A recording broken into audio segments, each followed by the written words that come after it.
Aiden, a boy who lived in misery with no apparent opportunity in the complicated life he had to live. However, one quiet day, Aiden's life took an unexpected turn. In just a few seconds his life changed for the better and he never felt depressed again, all in just a few seconds. Walking into a store, he bought a lottery ticket and after a while he was the #1 winner and won enough money to never work again in his entire life.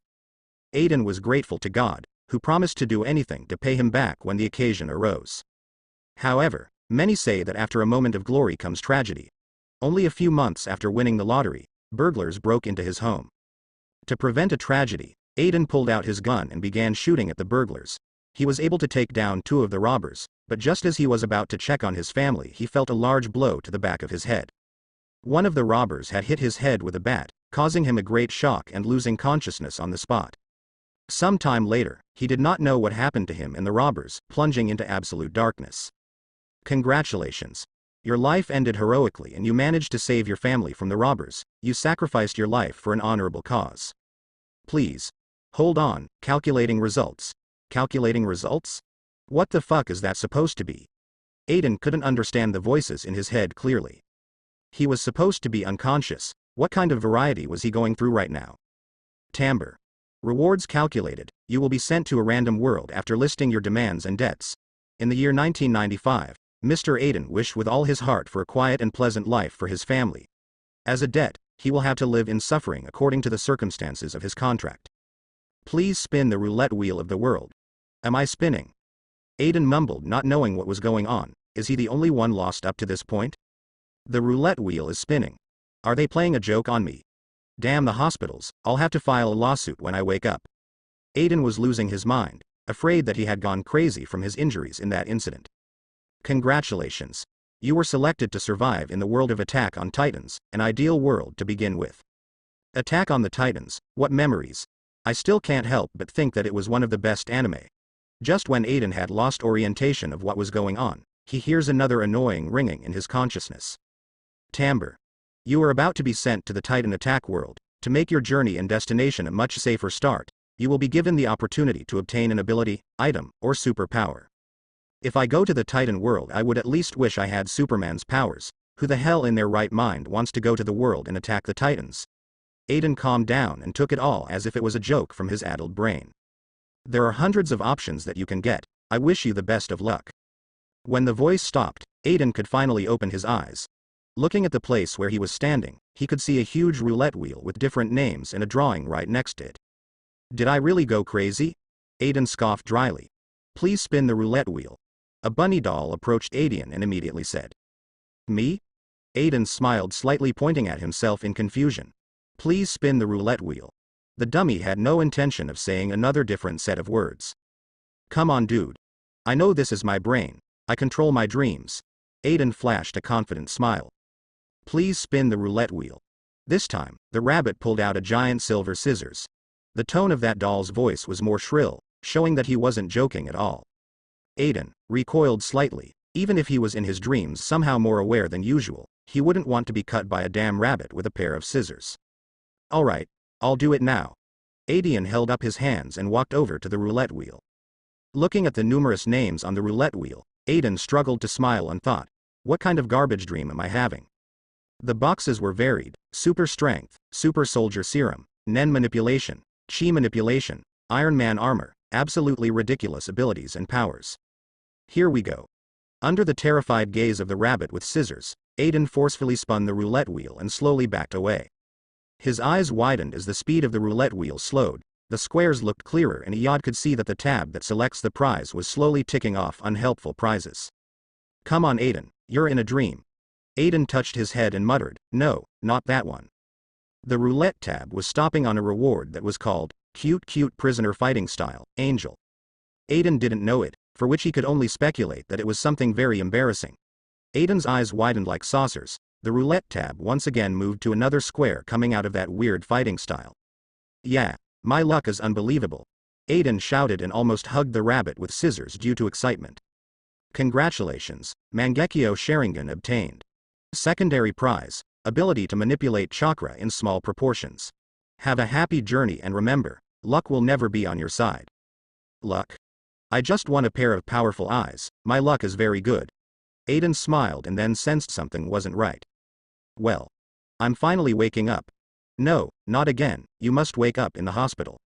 Takashi woke up again, and for the second time in the same place, a hunter picked him up on a mountain and was sending him back after putting a bandage on his head. Takashi Ackerman, only 12 years old, was born on December 30th, 835, and it was in that year that fate put him in this world. Takashi, who woke up lying in the forest, vaguely remembered that he had plans to join the 104th Corps of soldiers that would be in the south recruiting new people. So he intended to join the army. If he didn't, he would starve to death, or he might be one more of those roaming the streets looking for food. Now Takashi had become a traveler from another world. He used to have another name, but now he had become completely Takashi. The real Takashi Ackerman had died just a few hours ago. He fell from a tree while hunting a bear. If it was a normal thing, he should have died and become food for the bear's mouth. But just when he was on the verge of death, a powerful force suddenly emerged from Takashi Ackerman's body, increasing not only his strength but also his control over his body. And with that force, did he kill the bear? Of course not. He is not Superman after all. A child, even if he is an Ackerman, is not an opponent of a bear at all. Besides, all his weapons including his bow accidentally fell to the ground earlier in your battle with the bear, so he could only run wildly, and only after desperately running for his life, he finally got rid of the bear in a somewhat miraculous way. But God did not favor this boy. Just before he could celebrate that he was able to avoid death, he fell backwards and his head hit a stone, dying on the spot.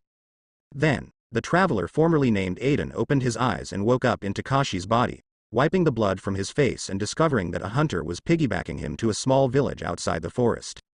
Takashi, are you awake? I heard that you would be joining the training corps too. Won't you have difficulties because of your injuries? Said the lord, who led Takashi to a small courtyard. No problem, Uncle Blouse, it was just a small wound on my head that will heal in a few days. I plan to leave soon after that. Takashi said in surprise. He never thought that the name of the gentleman who saved him would come naturally from his lips. Uncle Blouse, dressed in a hunter's outfit and a big hat, smiled. Takashi, you are a very strong boy, but this morning you recklessly went after a bear. This decision was very impulsive and did not conform to the precaution a hunter should take. I told you that if your father did not leave you enough money for you to have a quiet life, I could offer you whatever you needed.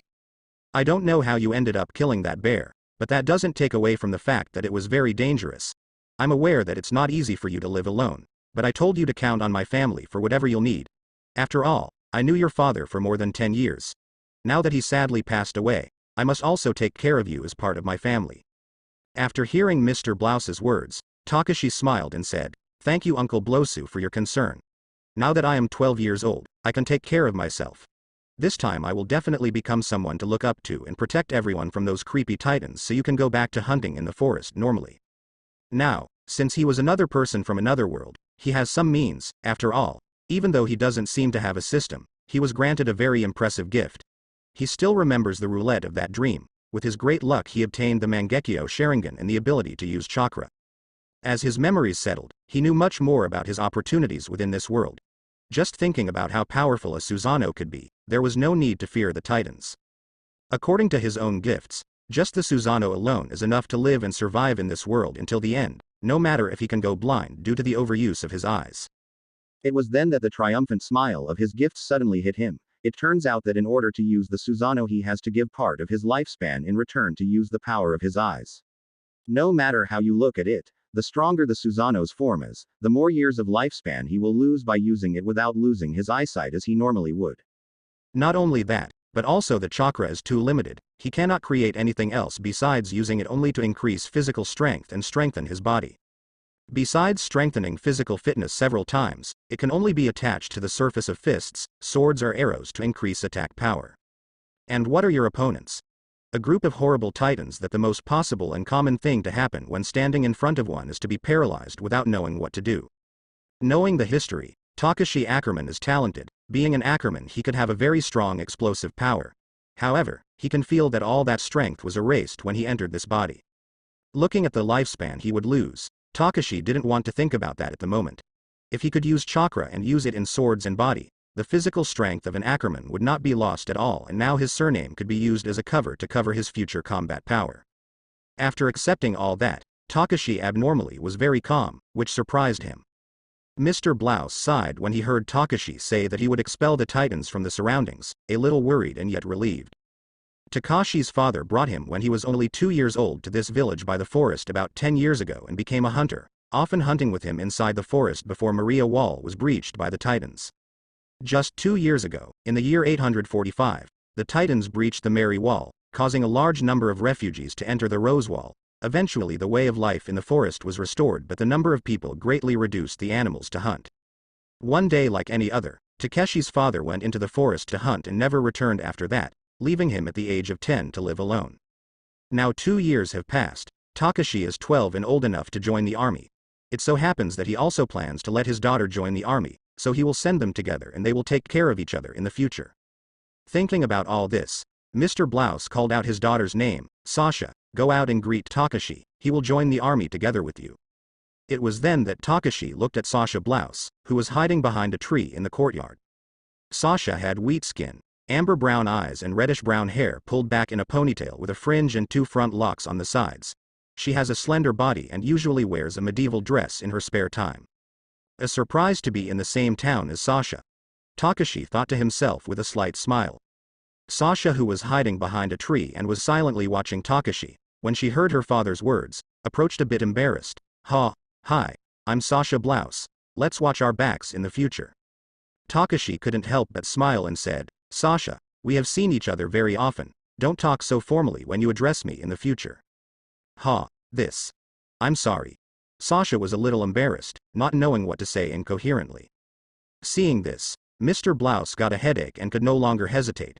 Even if the old ways are left, he had to agree to let his daughter go to the army to seek a better future. He wanted to do it last year, but he was a little reluctant, but now he really has a determined mind. His daughter has been in the forest for too long, and it's hard to communicate normally with other people, and recently there are very few prey. Some people really can't afford to support their own food enthusiast daughter. Mr. Blouse coughed slightly and his expression became serious. Sasha, pack your luggage today and go join the army with Takeshi in a few days. Just when the old village chief is going to buy some supplies outside, you can go with him and get to the recruiting place quickly. Sasha puffed up her face and was not so polite to her father. Humph. Just until now, just in time to be a soldier and have enough to eat and not let you work on other things. She had had a fight with her father the other day, arguing with him about whether to abandon the hunting tradition, accept government supplies and raise horses. So even without Takeshi, in the end she would be sent to serve as a soldier to help her family. Seeing his daughter's annoyed look, Mr. Blouse could do nothing, turned his head and said to Takeshi, Takeshi, you are usually smart. Please take care of my stupid daughter after going to the training corps. Don't worry, Uncle Blouse, I will take care of her and I think she will be someone well liked by everyone in the corps. Takeshi replied with a smile. Who are you calling an idiot? Take out that piece of barbecue and apologize.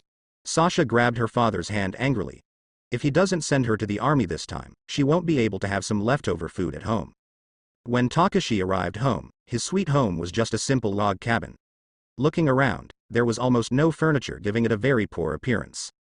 Well, at least I'm not unsure of surviving the future. Takeshi showed a bitter smile, not knowing what to do. After a few days, Takeshi prepared to travel. He had nothing to pack as his things were very few. A few moments ago he was able to buy some good clothes, dry food and a bag of water, leaving himself with some money for the trip. This was all due to the bear he hunted a few days ago and only got some money after selling it. Thanks to that bear, he can eat well for 2 days and has bought at least decent clothes for his trip. Only after a few days, Takeshi felt natural and knew his intentions in trying to hunt a bear. At night, Takeshi began to practice the basic training method for channeling chakra. Although the world he is in now is different from where this energy came from, the effect, although slower and less effective, is still functional. Although he could not form a chakra to use elemental abilities, it would be enough to increase his physical strength and attacks by infusing the energy into specific points of his body.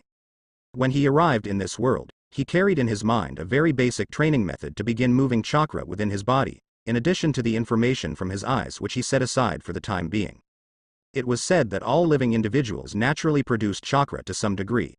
Contained in the chakra coils that surround everything and connect to each organ of chakra production, the energy circulates throughout the body in a network called the chakra circulation system. In Naruto, certain groups, such as the ninja, have learned to generate more chakra and release it outside their bodies through their chakra points, or tenketsu, in order to perform special techniques, called jutsu.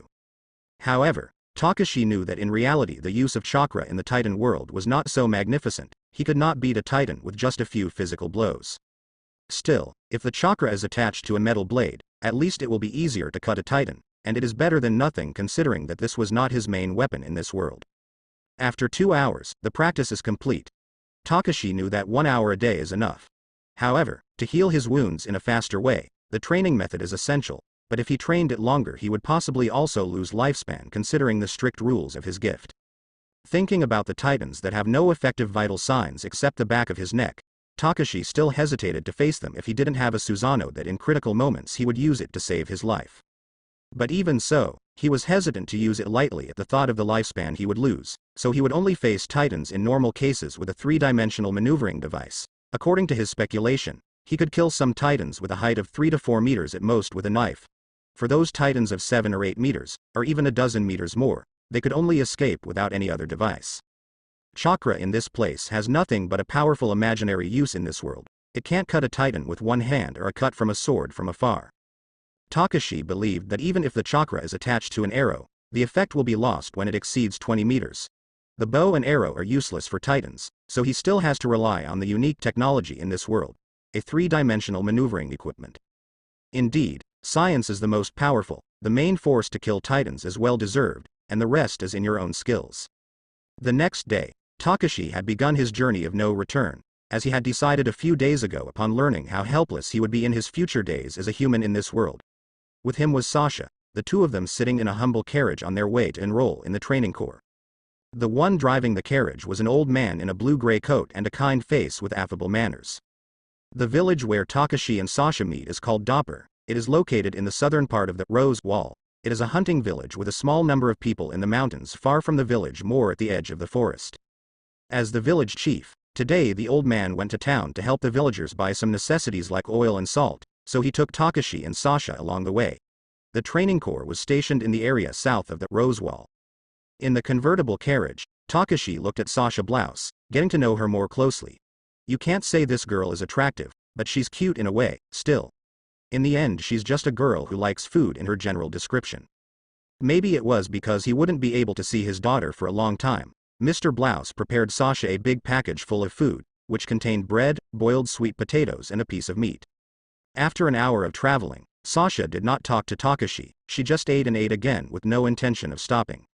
Looking at this whole scene, Takashi felt that he was a little hungry. At that moment, he was also remembering the plot of Attack on Titan. When he was still of low means in his previous life, he followed the whole animated drama closely and enthusiastically. However, after coming to this world he could not remember beyond only 20 episodes of the series. He was a bit lost about it, he could only speculate that it was about the entity that sent him to this world in the first place. He only remembered when the female Titan was chasing the exploration corps, but after the brilliant trap the chase stopped. Now he was conflicted about not being able to access all his memories of this world. He also vaguely remembered how Captain Levi saved Eren without clearly knowing who the Titans threatening the walls were. Besides, he had experienced many things in his life and had spent a lot of time anyway. Even though he was a true fan he had forgotten many details. Takashi could now only rely on the Mangekyo Sharingan. He knew that the power of his eyes was classified into 4 different forms.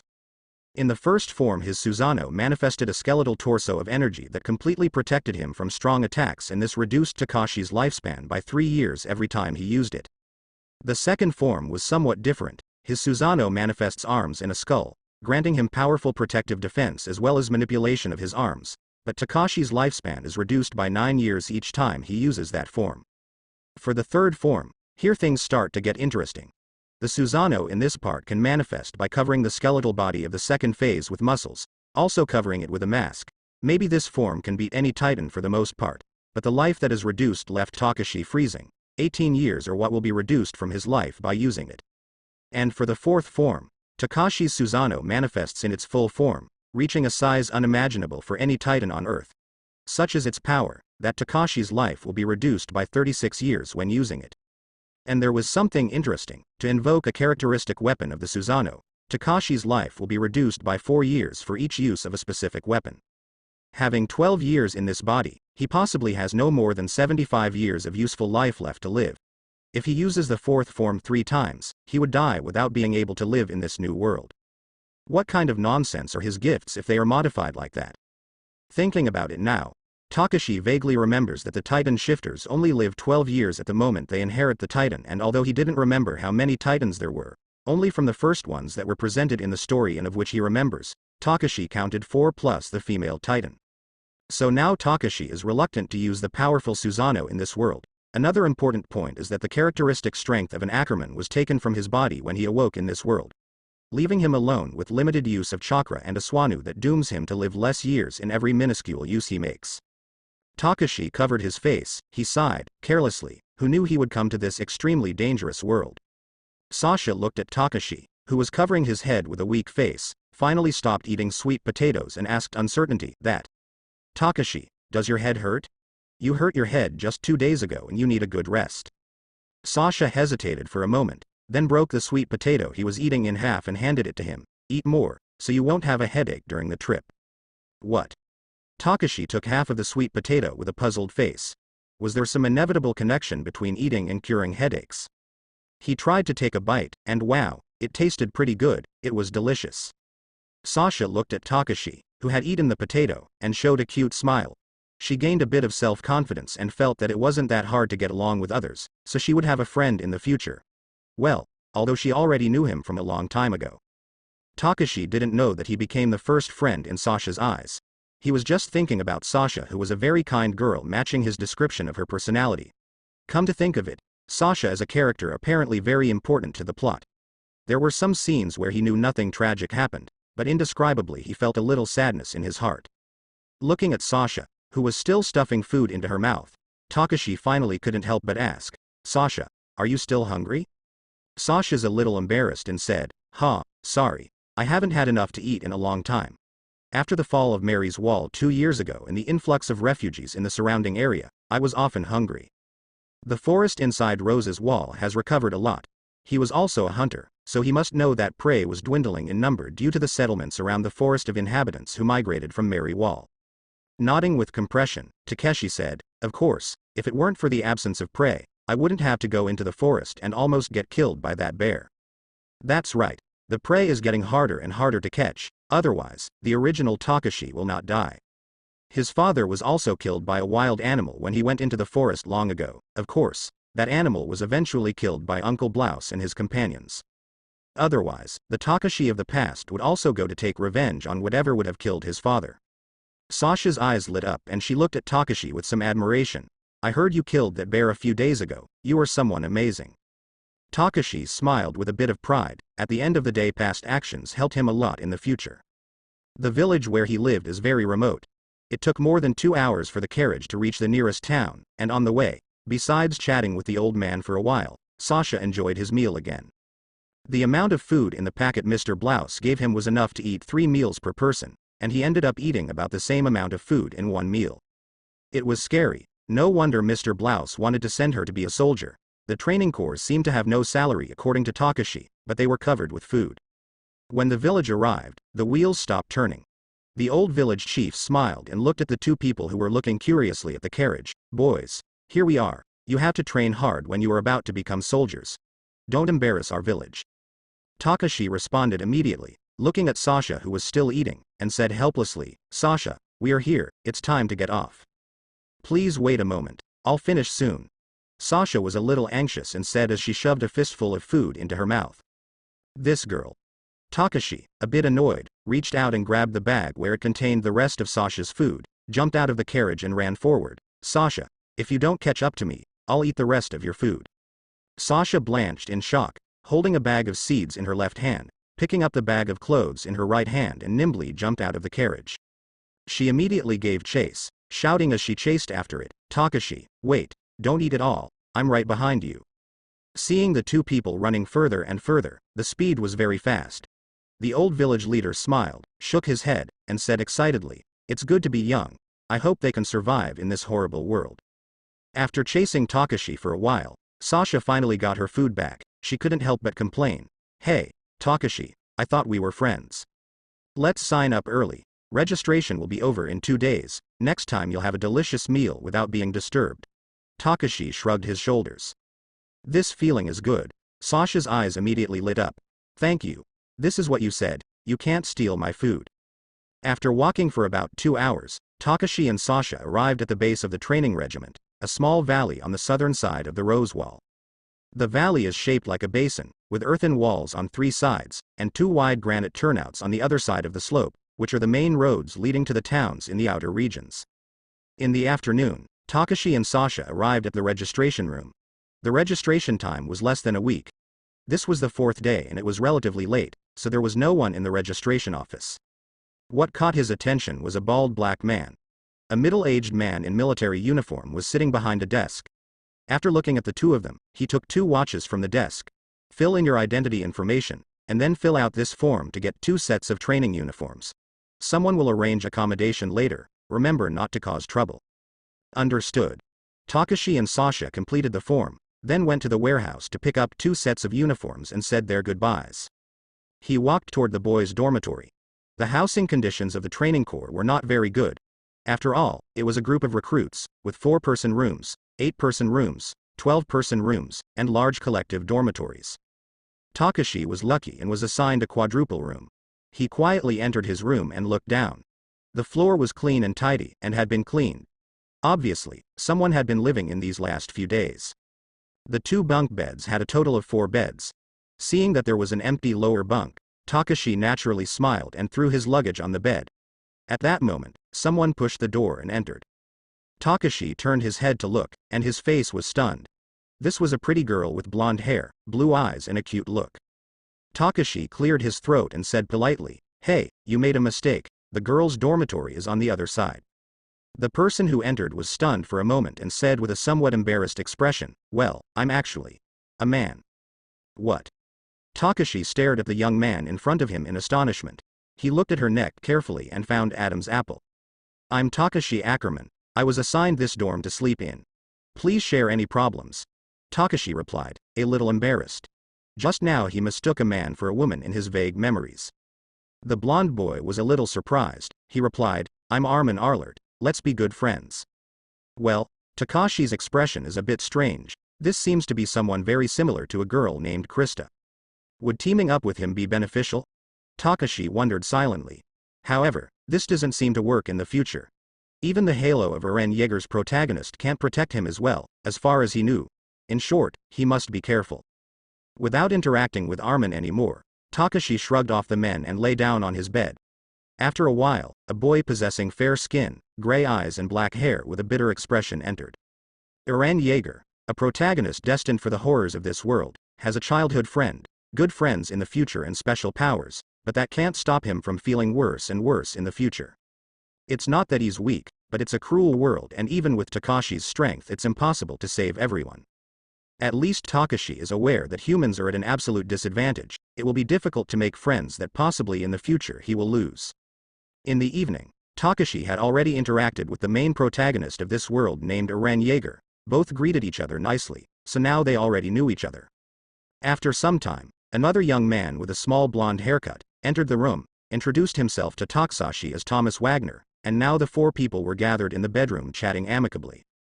Next, according to Takashi's understanding, they would live here for 3 long years until they completed their training. To be honest, Takashi had no idea who Thomas was in the original story.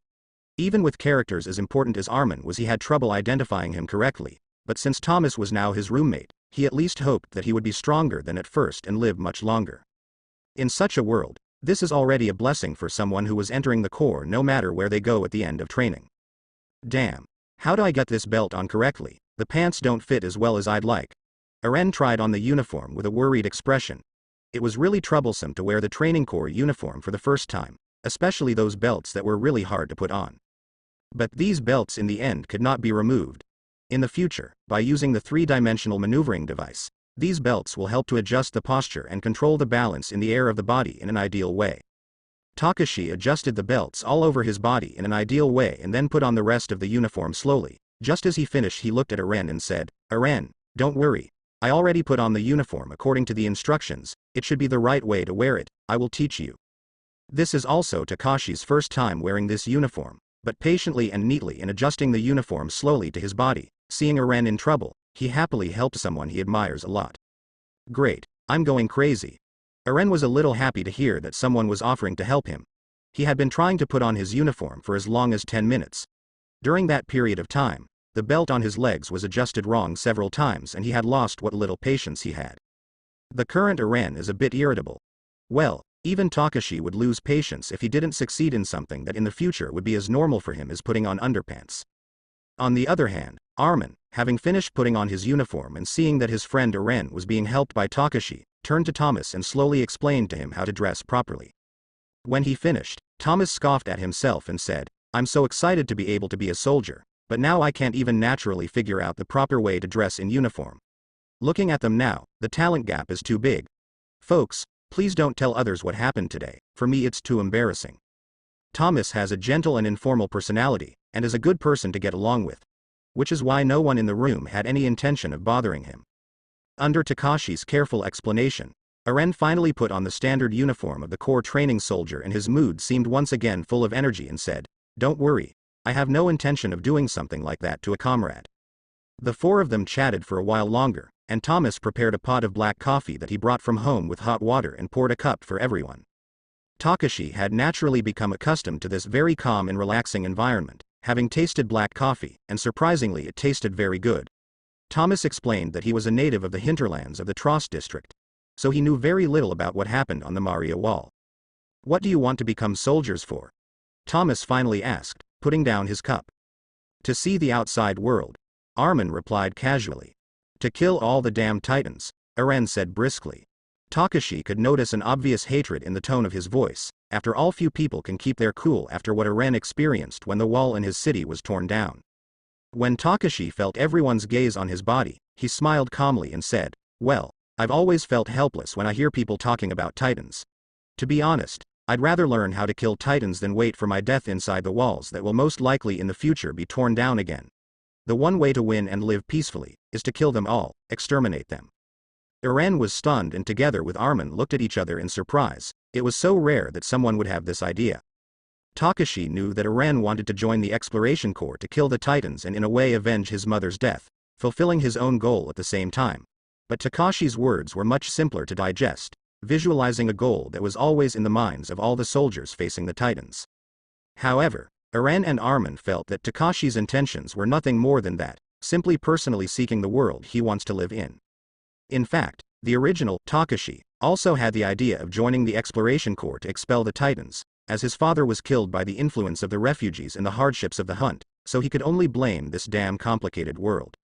The essential reason for all these events is that the titans broke down the Mary Wall and humans lost a lot of territory, rich land where many people lived comfortably.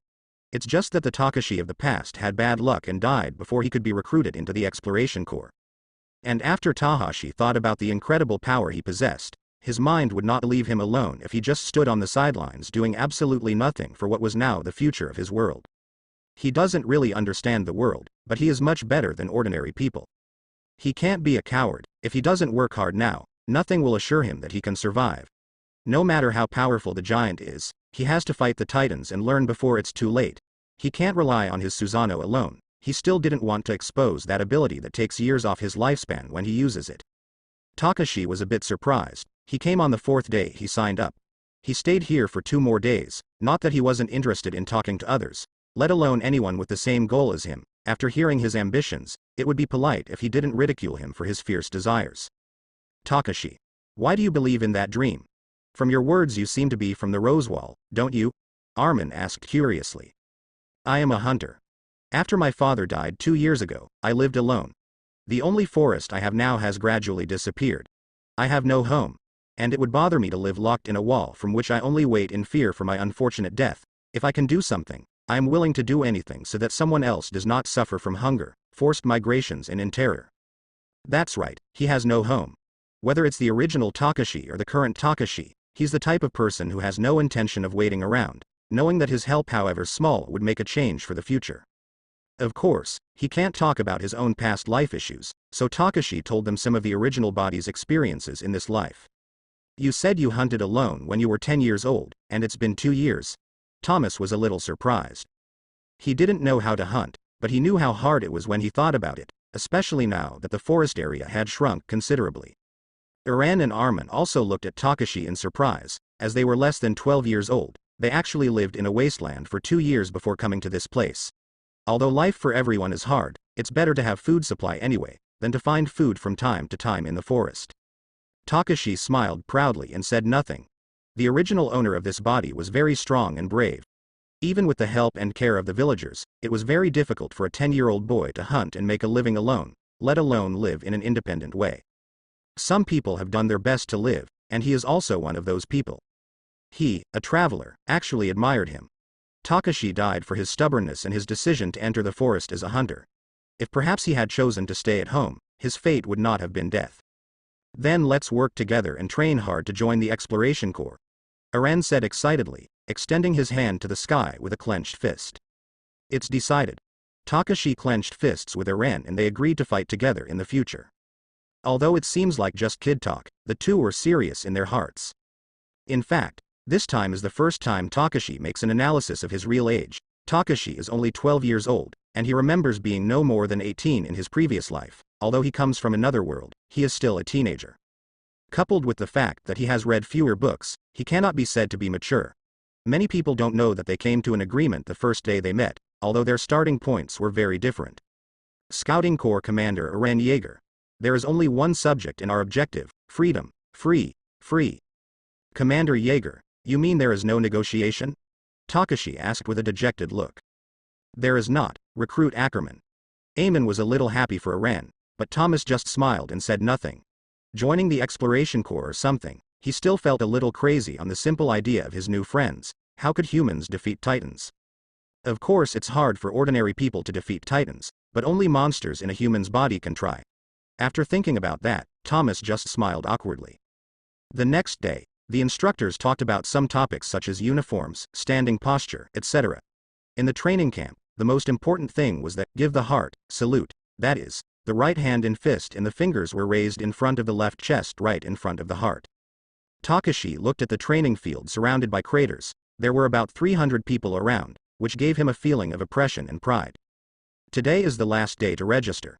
The training has not started yet. Tomorrow there will be a joining ceremony for the recruits. After the joining ceremony is over, they will immediately enter training mode. There are only 2 days off at the end of a month, which can be called only as devil training. The elimination rate, disability rate and mortality rate are relatively high. To put it bluntly, it is not bad that there are people in their early 20s who graduate successfully. The training corps is also an army, not a place to play.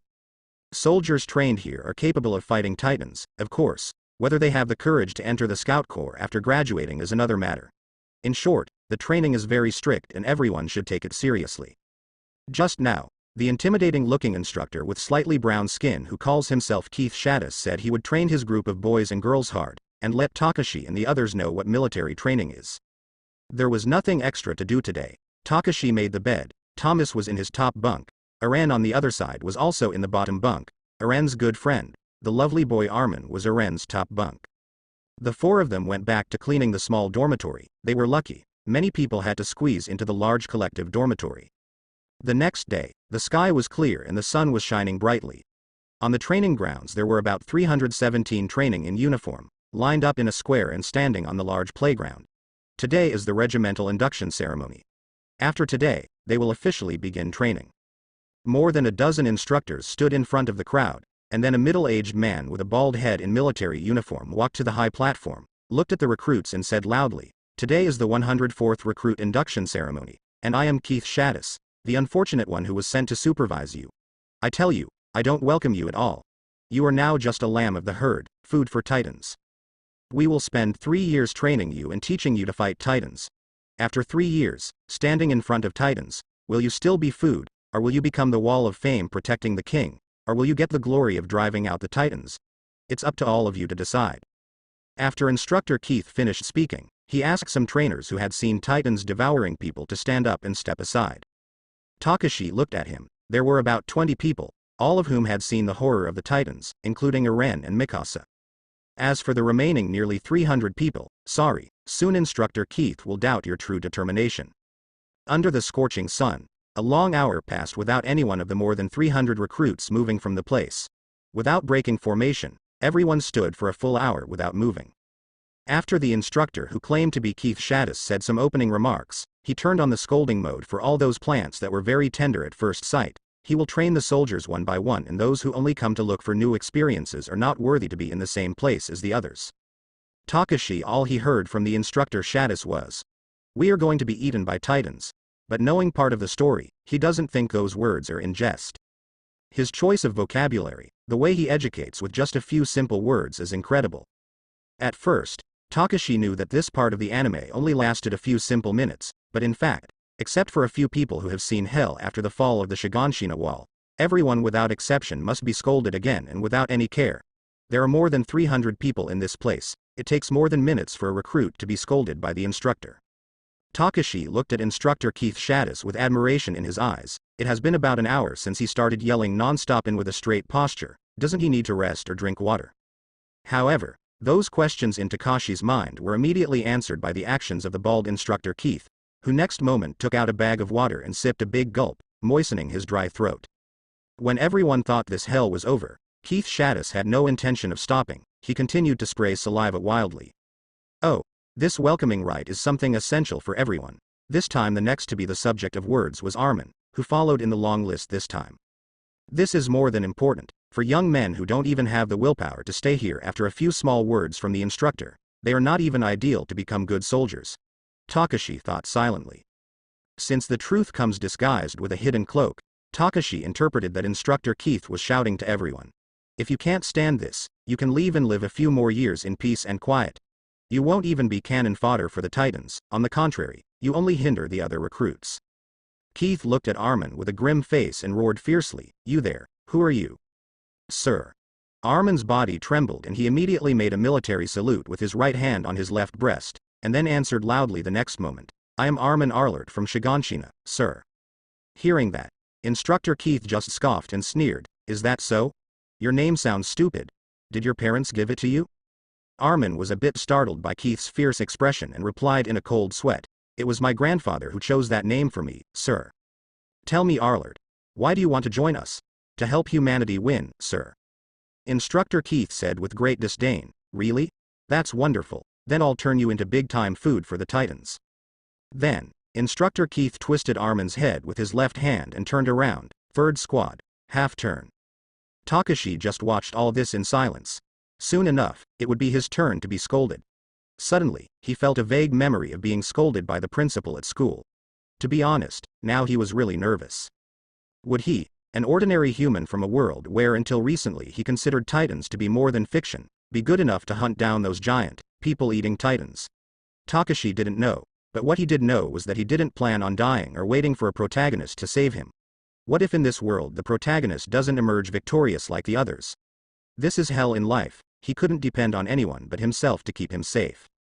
Without pausing for a moment, the water-sipping instructor Keith spat spittle in front of the recruits, walked aggressively toward the next yellow-haired, thick-browed boy named Thomas, who was the good friend he met recently and who slept in Takashi's upper bunk. "And you, who the fuck are you?"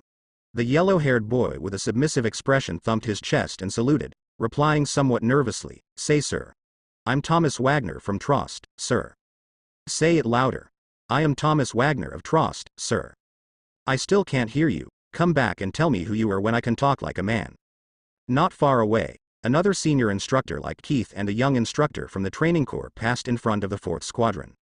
The silver-haired, bespectacled senior instructor chuckled and said to the young instructor a few steps behind him, "There it is again. You had to go through this too when you enlisted in the corps, didn't you?"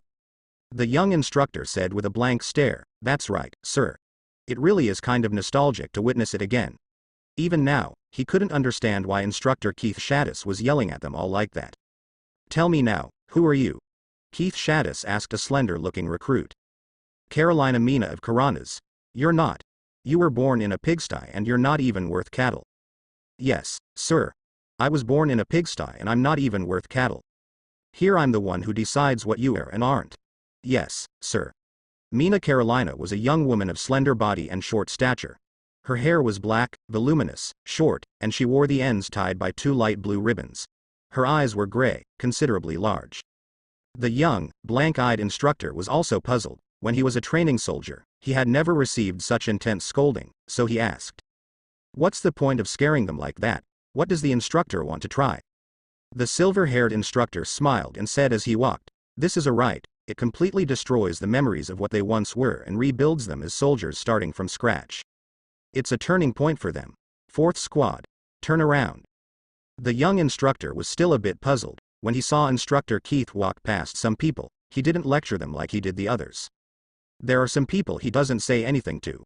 The silver-haired instructor turned his head to look at the recruits who were not lectured by the instructor and said, "For those who have already gone through the rite, there is no need to say much. They have probably experienced hell 2 years ago, and their expressions are obviously different from those of other children. Very few are aware of the hell they will face later on, and for those who have already lived through that hell, they have nothing to hear from Keith. Well, come on, let's leave it at Keith." After speaking, the silver-haired instructor and the young instructor walked to other, more secluded places. And here, Instructor Keith walked up to a dark-haired boy and looked at him fiercely. "What's your name?" The boy is moderately tall, with a wiry but muscular build at the same time. With auburn hair color, he placed his right hand on his left breast and said calmly, "I'm Jean Kirstein from Trost." Seeing Jean's calm expression, the instructor asked, "What are you doing here?" His voice was so loud that Jean was startled when he was shouted at, but he quickly returned to normal and chuckled. "My wish is to join the military police and live in the inner city." All the trainers beside him looked with surprise at this boy who was confident that he was going to live in the inner city. Many people think like that, but few are as straightforward as this young man. "Wow." Instructor Keith's face darkened and he said with a sneer, "So you want to live in the inner city?" "Yes," replied Jean Kirstein happily, thinking that the instructor in front of him agreed with his choice. At this point Takashi could only say that he was too naive. Boom. With a muffled sound, he was greeted by a headbutt from Instructor Keith. Whoa. Jean fell to the ground clutching his nose in pain. As we all know, the nose is the organ of smell and is the main access route for air in and out of the lungs, being a painful place to be hit without care. Instructor Keith just smiled coldly and said, "Who told you to kneel? You'll never make it into the police regiment if it's that easy to knock me down." Completely ignoring Jean sitting on the ground, Instructor Keith approached the next soldier in training, who was still a boy. "And who are you and what are you doing here?" The boy had some freckles on his face and looked very honest and obedient. When Instructor Keith shouted at him, he suddenly became nervous. "I'm Marco Bott from Genii of the Rosewall, sir. I came here so I could join the military police and be able to follow the king's orders." "Is that so?" Instructor Keith narrowed his eyes, smiled sinisterly and said, "That seems like a noble beginning, good boy." Halfway through speaking, Instructor Keith's face suddenly came close to Marco's face, looking at him with a grim expression, "But always remember that the king does not want you by his side. They are all different but very identical to the anime illustration. I can slowly remember their faces and names," Takashi thought to himself. Marco Bott's face turned pale, sweating profusely. Instructor Keith turned and walked away. Time passed slowly. Numerous recruits spoke in front of Keith and Takashi as well as the others, had to wait until it was all over. Soon, Instructor Keith approached a boy with short shaved hair and an almost bald head, and roared fiercely at him. "What's your name, son?"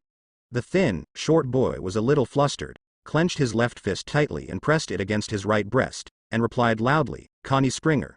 Born in Rogako, on the south side of Rose's Wall, sir." Twist. Connie's body was lifted by Instructor Keith with her head between her palms, and her eyes formed slanted triangles gazing at the young man between her palms at all times. Connie naturally uttered a groan of pain. "Listen to me very carefully, Connie Springer. I thought I had been too clear. That salute you are making symbolizes that you unconditionally offer your heart to our king.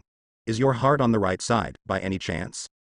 It's a bit funny, but Takashi is no longer in the mood to watch Connie's jokes and angrily reminds Sasha, "Sasha, don't eat, the instructor is coming." Sasha didn't stop eating the sweet potato and said vaguely, "It's okay, steamed sweet potato won't taste good when it's cold." Takashi covered his face. Sasha was going to be unlucky. What kind of punishment will his food-loving friend get? Boom. Grunt. A crunching chewing sound suddenly came out, and Instructor Keith's face instantly turned ugly. He slowly turned his head and looked at the source of the sound. Takashi's body unconsciously stiffened. He knew all was lost now. His small attempts to stop Sasha had been for nothing. She was a girl with reddish-brown hair in a ponytail. Her big eyes only looked straight ahead, and at that moment she was holding a steaming sweet potato in her mouth. Eat and swallow like there was no one else. How shameless could Sasha be right now? Instructor Keith finally dropped Connie, who was drowning in his hands. He approached fiercely, and a cold voice came out of his teeth. Hey, you! What the hell are you doing? Sasha didn't seem to hear for a while. Her eyes looked around and she kept shoving food into her mouth for fear that someone would take her precious food away again. Takashi was speechless, along with the others' eyes widened in surprise. Being ignored, the veins on Instructor Keith's bald forehead popped. He was filled with anger. He walked towards the girl with the ponytail and shouted fiercely at her. I'm talking to you, scum. Who do you think you are? Sasha was slightly taken aback by Instructor Keith's sudden roar. She swallowed the mouthful of food in her mouth and made a military salute as she replied, Sir, I'm Sasha Blouse from Dopper south of Rosewall, sir. Sasha Blouse. What are you holding in your right hand? Instructor Keith asked Sasha with a calm face, waiting for an answer that would leave him in no doubt of Sasha Blouse's mental state. Sasha looked at Instructor Keith and answered matter-of-factly, a steamed sweet potato. I found it a while ago in the kitchen, sir. In short, did you steal this? Why? Why are you eating it now? Sasha looked at Instructor Keith and said without hesitation, if they're not eaten hot, they're worthless, sir. This was the best possible decision. Well, maybe in Sasha's eyes, eating is more important. Instructor Keith looked at Sasha, his face as black as ink. That beats me. Why are you eating a potato? Sasha was stunned for a moment and, according to his own understanding, asked, Are you asking why people generally eat steamed potatoes? Takashi couldn't help but laugh when he saw this. The two were chatting through hidden codes. Instructor Keith didn't speak with a gloomy face. Many people around heard this strange dialogue scene and looked at Sasha curiously. Ah.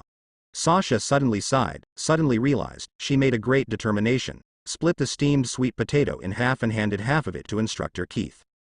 Takashi, who knew her, knew that this decision was something Sasha rarely made. Here. I give you half. Sasha's face showed sharp pain, but she didn't back down from sharing her food. Instructor Keith unconsciously took half of the steamed sweet potato, a little unable to keep up with Sasha's thoughts.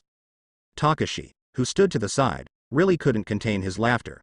Covering his mouth with both hands, he couldn't help but hold back the fit of laughter escaping his lips. The half? Bald Keith said unconsciously. Sasha saw Instructor Keith take the steamed sweet potato and thought that he liked sweet potatoes too, and smiled a little stupidly for a moment. Instructor Keith suddenly flashed a fatherly smile. Sasha Blouse, right. All right.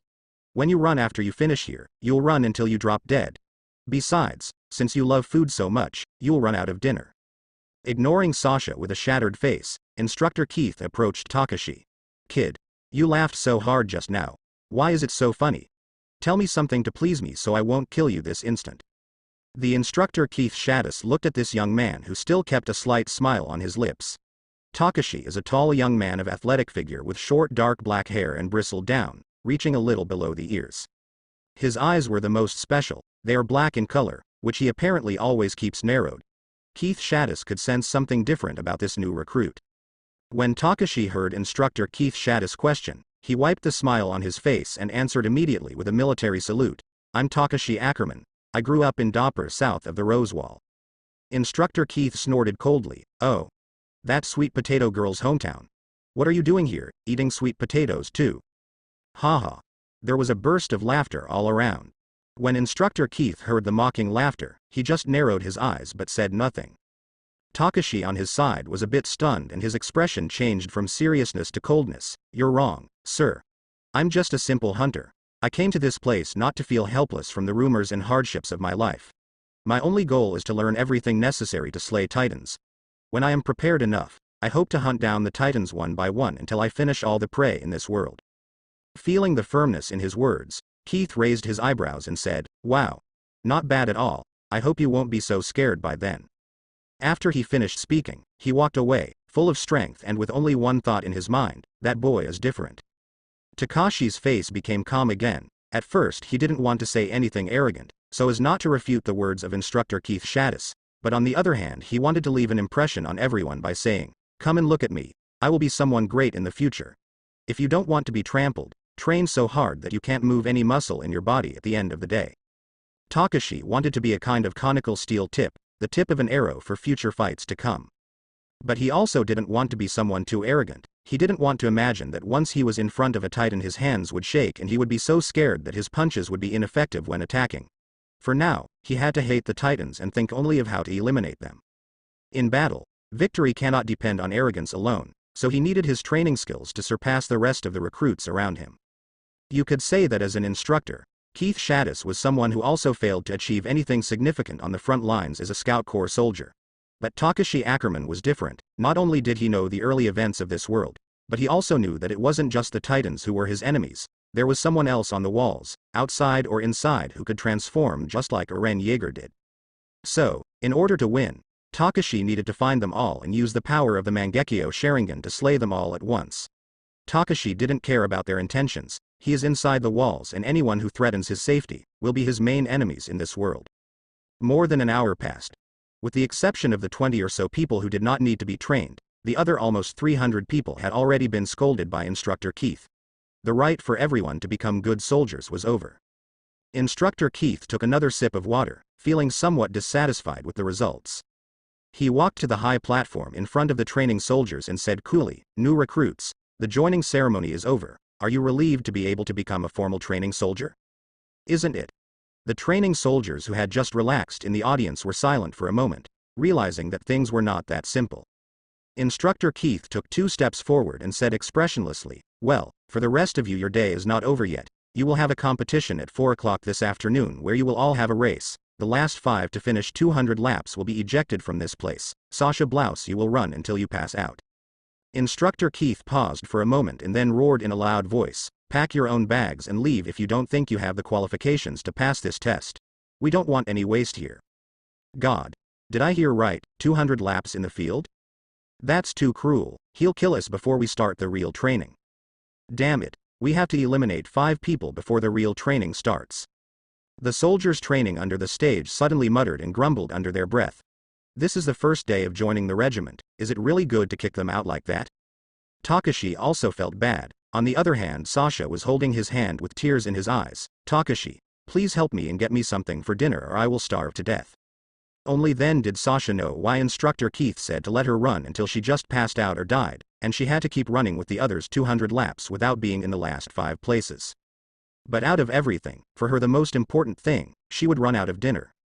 Takashi's mouth twitched. Can people starve to death if they don't eat a meal? That it's impossible. As a good friend and companion, he still had to do Sasha this favor. "Okay, I'll save you some food for dinner." Sasha's eyes lit up, looking at Takashi as if he was looking at delicious bread, and he said gratefully, "Thank you, you're a good friend." "Well, it's nothing." Takashi thought with embarrassment as he saw everyone's gazes turn towards him and Sasha. In the dining room just before the race started, Takashi grabbed some bread and cold sweet potatoes, storing more food for Sasha to have his dinner. He also prepared a light soup and sat down to eat next to Thomas. As for why the two didn't sit with Eren Yeager and Mikasa, he was really sorry. He wasn't in the habit of being too attached to people. This time the protagonist took Mikasa Ackerman and Armin Arlert to lunch together. A good friend and a cute Ackerman. Takashi under no circumstances wanted to be a burden or be intense. It was not his style. By the way, Takashi and Mikasa have been in light contact in the last 2 days since he met Eren Yeager. He found that it wasn't hard to get along with that cold-looking girl and her inseparable self Eren Yeager. Even Mikasa asked for Takashi's father's name, but was surprised to have never heard Takashi's father's name. It all seemed pretty normal, didn't it? Takashi didn't think much that his father and Mikasa Ackerman could be related since he had all the memories of the old Takashi Ackerman, but he never heard of any long-lost relatives of his father. Although the surname is the same, there are possibly hundreds of Ackermans in the world. It would be impossible for them all to be known relatives. Sitting across from Takashi, Thomas, who was drinking his vegetable soup with a spoon, asked, "Takashi, aren't you worried about the afternoon race? The last 5 will be eliminated." "You mustn't worry, it's only 200 laps, keep steady and don't lose your breath." Takashi was very calm. Thomas was speechless. "Don't talk about the 200 laps like it's nothing, it's about 14 kilometers. It's not that Takashi doesn't care. Since he came to this world, he slowly learned the chakra training technique and the improvements in his physical body were noticeable. These 200 laps were possibly not much for him, but for others it would be hell. Takashi didn't remember that this training method was pointed out by the instructor Keith Shaddis. He only vaguely remembered that Sasha had been punished after the bonding ceremony, so possibly it was due to his last slightly off-color words towards the instructor. He didn't know why, but he firmly believed that instructor Keith hated special people. Perhaps he wanted to see firsthand who were special with this simple training. Of course, although he had trained his chakra, it had only been less than a week, and the strengthening of his body and chakra did not increase extravagantly. Because of this, he might have a bit of difficulty being the first to finish the 200 laps. However, he discovered that the potential of this body itself is very amazing. The physical quality of his body improved slightly every day, and this is not simply due to the effect of chakra. He thought about the sudden burst of power and control over his body on that day when he faced the bear. He knew that the initial potential of this body had been taken away, but apparently not entirely. The lineage of this person seems to be a bit powerful, considering that Mikasa Ackerman was also someone extraordinary. In the original series, Mikasa is so strong and talented that very few could match her power in battle. Perhaps it has something to do with her and the former Takashi's family in this world. Being interested, Takashi also asked Mikasa about this, but she didn't know anything about it. In general, Takashi's possible talent that was somehow taken away from him had just awakened less than a week ago, and Mikasa had done so more than 3 years ago, so Takashi thought that his power was not completely taken away from him, but was still developing. These thoughts flashed in Takashi's mind, but to think of the original Takashi's father as just a normal person, nothing special from the other world, leaves him very puzzled. Perhaps the original Takashi was granted this incredible talent? Regardless, now Takashi's body configuration was just fine. Perhaps if he trains hard as he had originally set out to do, he can surpass himself and become more powerful than even one other main character. Chakra, which is a bit unstable when using it, is not reliable at all. Even Takashi hesitates to be able to use it in swords and strikes against titans. In the afternoon, in the large training courtyard, more than 300 soldiers of the training corps were in the waiting field. Many of them looked a bit bitter.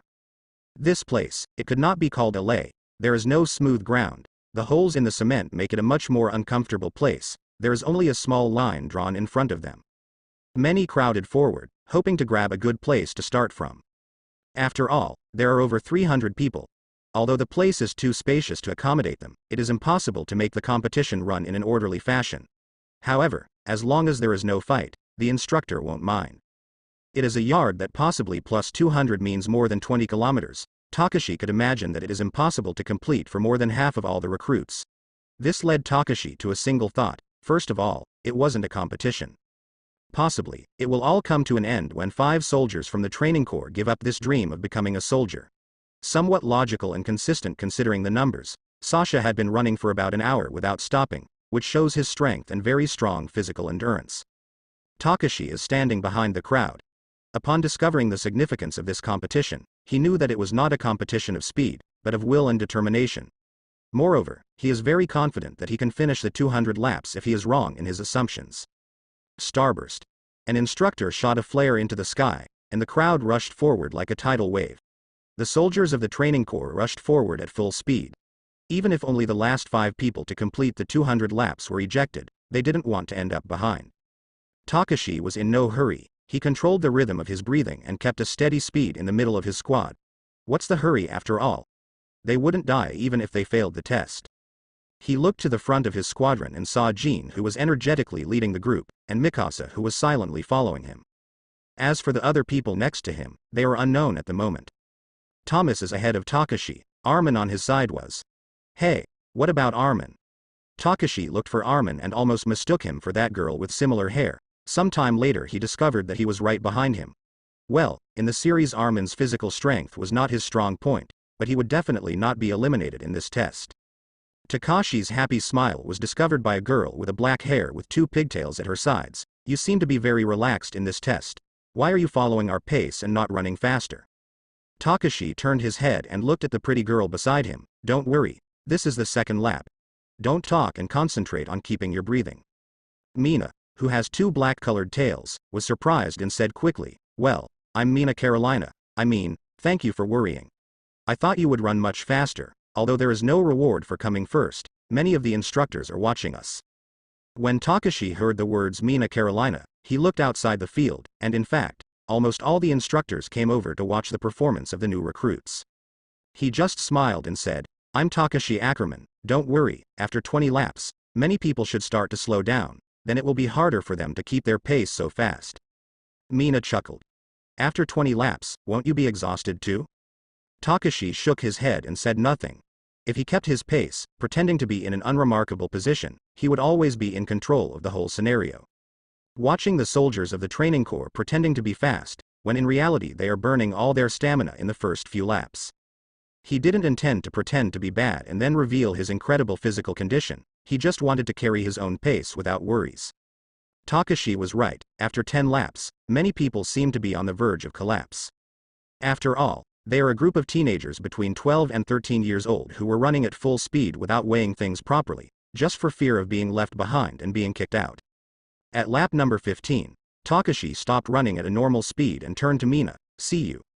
After saying that, Takashi increased his speed and chakra flowed along his body, his speed increased and he advanced steadily like a gust of wind. Carolina Mina stared at Takashi's back that was moving rapidly to the front and was speechless. If Takashi was about to increase his speed, he should naturally increase his speed without saying anything. Why did he look at me with a straight face while pointing out that he was about to run faster? Everyone ran more than 10 laps together, didn't it make her look useless just now? Mina gritted her teeth and wanted to catch up with Takashi, but she didn't have excess physical strength, reaching the speed limit if she wanted to finish this test. Takashi didn't think much of his brilliant farewell. At that very moment, he had caught up with Thomas, who was running not far behind him. He came to his side, reached out and patted the shoulder of his roommate sleeping on the top bunk, then sped him up with a serious face, leaving a stream of dust in the distance. Thomas looked confused and quickly shouted, wait for me. "Damn, you're amazing. Why do you remind me of that every time we meet?" thought Thomas with a wry smile. "I was just warming up. If you really have a spirit of effort in your wills, you'll catch up to me quickly." Takashi narrowed his eyes and kept running faster and faster. With high clouds of dust and sparks from his feet, Takashi gradually ran toward the front row of those leading the number of laps. Without Takashi realizing it, he generated a lot of hatred along the way. Perhaps it is in bad taste for other people. Takashi first ran beside a teammate for at least 10 seconds before overtaking him with a few small words of inspiration. Many increased their speed but could not catch up with Takashi. Takashi ran to his next target and said, "Hey kid, have you experienced true speed?"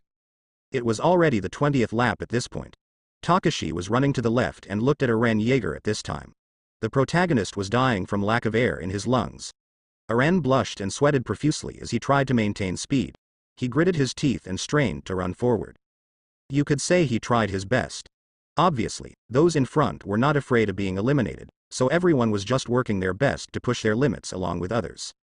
Eren also saw his roommate Takashi, but he was no longer in the mood to greet him. However, Mikasa, who was following him, was only panting a little. Obviously, these two monsters were far from their limits. Takashi was quiet enough to look around. Behind Sasha was a teenage boy named Connie, to the left a handsome teenage boy with lightly tanned skin and a freckled face named Marco.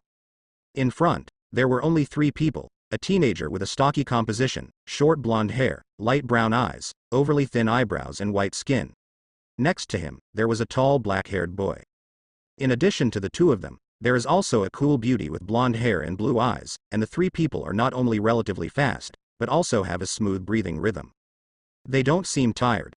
Takashi was a little curious and ran to the side of the stocky yellow-haired boy. "Hello, have you two done long-distance running?" Reiner looked at Takashi in amazement. When did this person appear next to him? Reiner, who had reacted, smiled and said, "Yes, I always wanted to be a soldier before, so we usually work out when we have nothing else to do." Berthold next to Reiner didn't seem very talkative, he just nodded with a soft smile. A surprise. Usually everyone before coming here doesn't do much exercise voluntarily. These days it's very hard to get food. Takashi just dropped a few words and looked away from Reiner. Not too interested. Takashi didn't ask much more and just exchanged names with the two. He was impressed by the physical condition of the two. Keeping a steady speed, he ran alongside these people a few words. Although Takashi can run faster, it is not necessary after all. He was not participating in some competition that offered him a gift in first place, so it was not necessary in the end to come in first. In the last 2 laps, many people seemed to be on the verge of sudden death, sweating profusely, walking, jogging and very few running. Eren was about to roll his eyes. There was no way he was going to run as fast for as long as the others. More than a few people sat down on their knees and dropped out of the workout. In the end, Takashi came in third, but unfortunately he was right and there was no reward. Armin was not in good physical shape and was almost at the end of the group. After all, there are people who are better than him. Fortunately, the test was stopped when some of the recruits surrendered with a grim look on their faces. Everyone is free to choose to withdraw from being a soldier in the training corps. In the camp, a group of boys and girls were sitting on the ground paralyzed. Some were beating their legs without feeling them, others were lying on the ground out of breath, and everyone in general was exhausted. In the end, only one person was left in the camp, Sasha Blouse, nicknamed the Sweet Potato Girl. Takashi, when he had the opportunity, told him not to try so hard and that he would take care of bringing him something for dinner. In the end, Takashi looked at Sasha helplessly. It's not that he wasn't understanding enough with her friend, he can really get Sasha out of that trouble without having to run along with her for the rest of the night. Seeing that everyone had finished running, Instructor Keith came over and said a lot of words, roughly meaning, "You guys are the worst training soldiers I've ever had a chance to receive. This is really nothing. Anyone who has gone to school knows this. There are always some teachers who will say the same thing. It's good to get used to it, in the end they should just take it as inspiration to be better." After many years, Keith Shadda's face was wrinkled and his hair was gone. He always had that disdainful expression, but never in their wildest dreams could they have imagined that the results of this period of training would yield such miraculous results. There were many giant characters in this place, wise and strong people. It could be said that there are no normal people among all the squads, so they would all show their fruits in the final evaluation. After the race, there is nothing to do today. After all, today is just a ceremony to join the training corps. Of course, those who almost foamed at the mouth would not think the same way as Takashi. Tomorrow's official training, the first level is to test the soldier's balance control in the special static balance method. This is to prepare for the use of the three-dimensional maneuvering equipment. If you don't meet the standard within 2 days, you can kiss goodbye from that test and from being a soldier. Then a group of people will be eliminated. At 6 o'clock in the evening, the sun was slowly setting, and the glow of the sunset dyed half of the sky red. It's almost dinner time. Many people have gathered at the entrance of the dining hall, and Takashi has also arrived. After all, he promised to help Sasha get an extra piece of bread next to the one he already had sheltered. "Look, the Sweet Potato Girl is still running." A corporal taunted Sasha, who was running feebly in the courtyard. "Yeah, it's been 5 hours, she's an incredible physical force." "Hey, is that girl an acquaintance of yours? Haha, won't you help her?" A young soldier seemed to recognize Takashi, who was standing next to Sasha in the morning, and sneered. Takashi rolled his eyes. There were really boring people everywhere. He replied unceremoniously, "Donkeys and horses eat straw. What do you eat?"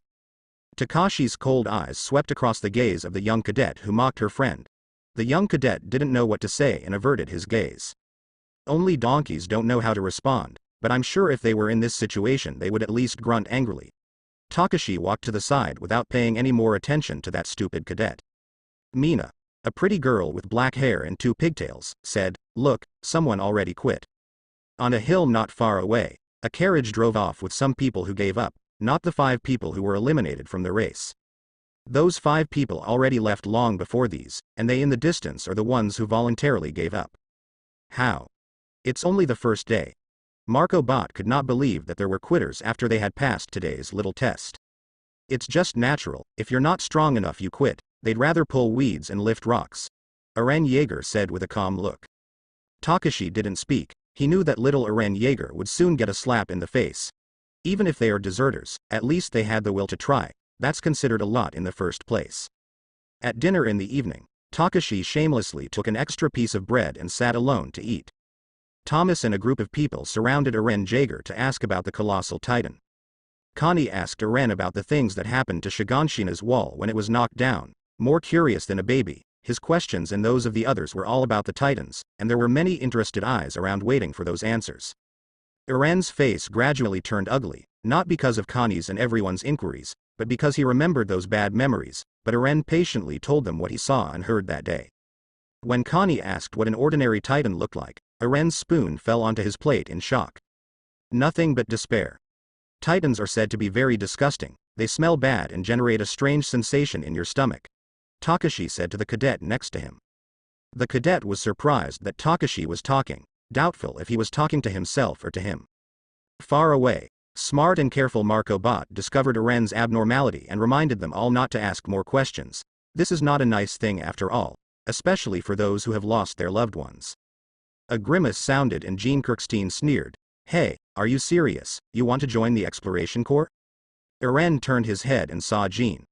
Eren was also a bit impressed by Jean, but he didn't really like his views and said, "That's right. Are you the coward who said he wanted to join the military police and go to the inner city to live a comfortable life?" "Yes, because I am sincere with my words, unlike some people, who will obviously be scared to death when they face the Titans. All they do is pretend to be brave." Eren stood up abruptly and said with a bad expression, "Are you talking about me?" "Hey, I didn't mean anyone." Jean stood up, not to be left behind. The two quickly came together and looked at each other. Everyone watched silently. Are these two about to fight? Takashi also saw this scene and didn't want to stop it. Some people were born guilty. Eren is passionate and irritable, he makes reality rational, but both are people with sharp personalities, but their current ideals and aspirations are almost opposite. It is normal to fight when there are different opinions, it is not bad at all. Metallic sound. At this moment, the rest time bell rang, and Takashi walked out with Sasha's food without paying attention to what was going on in the distance. As it was the first day they became soldiers, Eren and Jean held back a bit. Eren turned around and left, walking out of the dining room without saying anything. And Jean Kirstein on the other hand met his goddess, Mikasa with her beautiful flowing hair. Jean's silly moves failed and with a red face she looked at Mikasa, who only had Eren in her heart, so she left only a perfunctory word before ignoring him completely. However, the brown-haired boy didn't give up and with a blushing face, he stealthily followed Miyakasa's back. Imagining the possibilities made his heart beat faster. She was so beautiful, her flowing black hair, her delicate face, her thin, pink lips. All that together, without him realizing it, made him fall in love instantly. Takashi, who was off to the side preparing food for Sasha, also watched this classic scene that he remembers very well. That beautiful hair that Jean was captivated by would soon be cut down to his shoulders by Eren Yeager's rabbits and his creative ideas with the use of three-dimensional maneuvering equipment. The tough love blow for Jean came too quickly, so she unconsciously pursued Mikasa without hesitation, only to watch that grim scene of Mikasa walking next to that idiot boy she had just bumped into in the dining hall. If he had known earlier, he would have spoken politely to Eren a moment ago instead of getting into a conflict with him.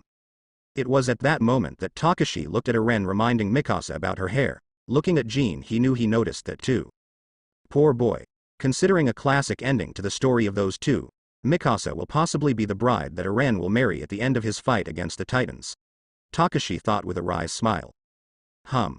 Connie came out of the dining room humming an unfamiliar sweet tune as he walked past Jean.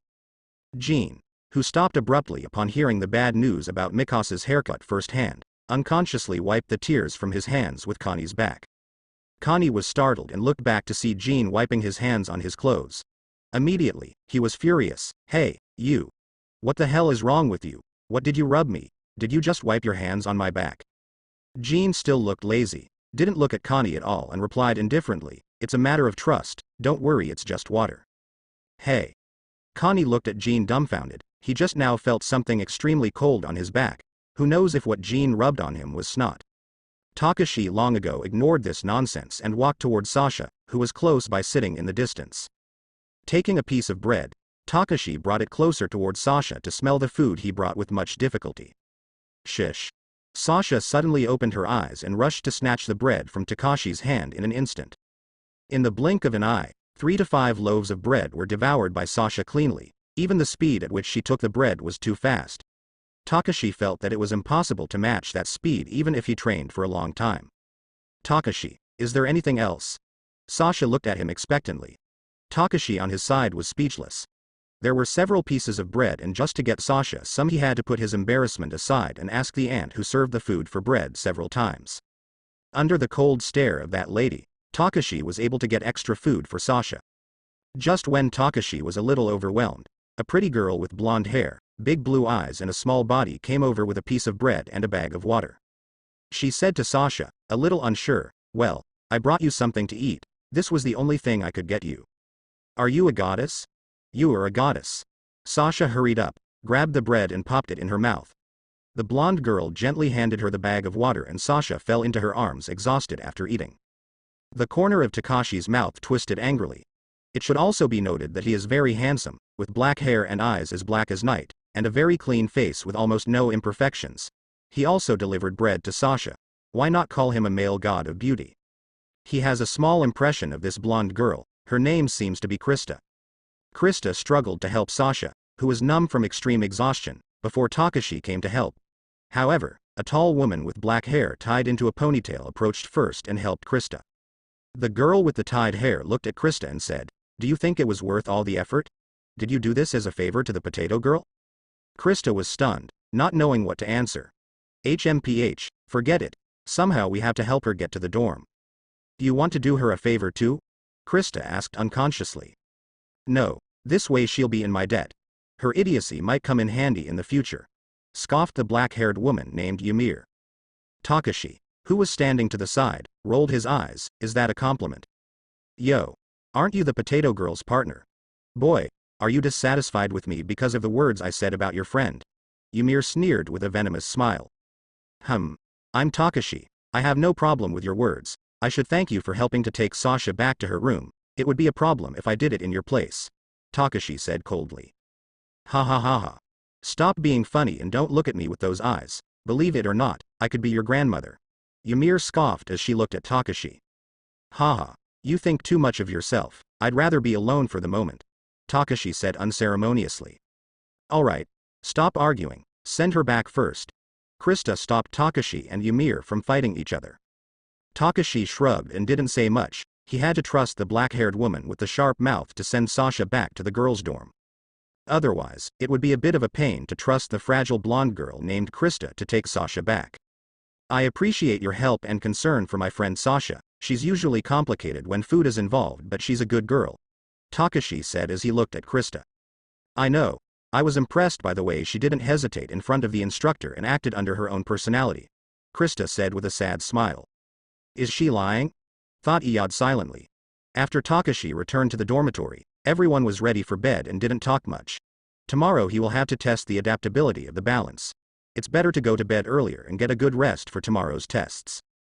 After a good night's sleep, Takashi slept very well and, the next day, a roar woke everyone in the dormitories.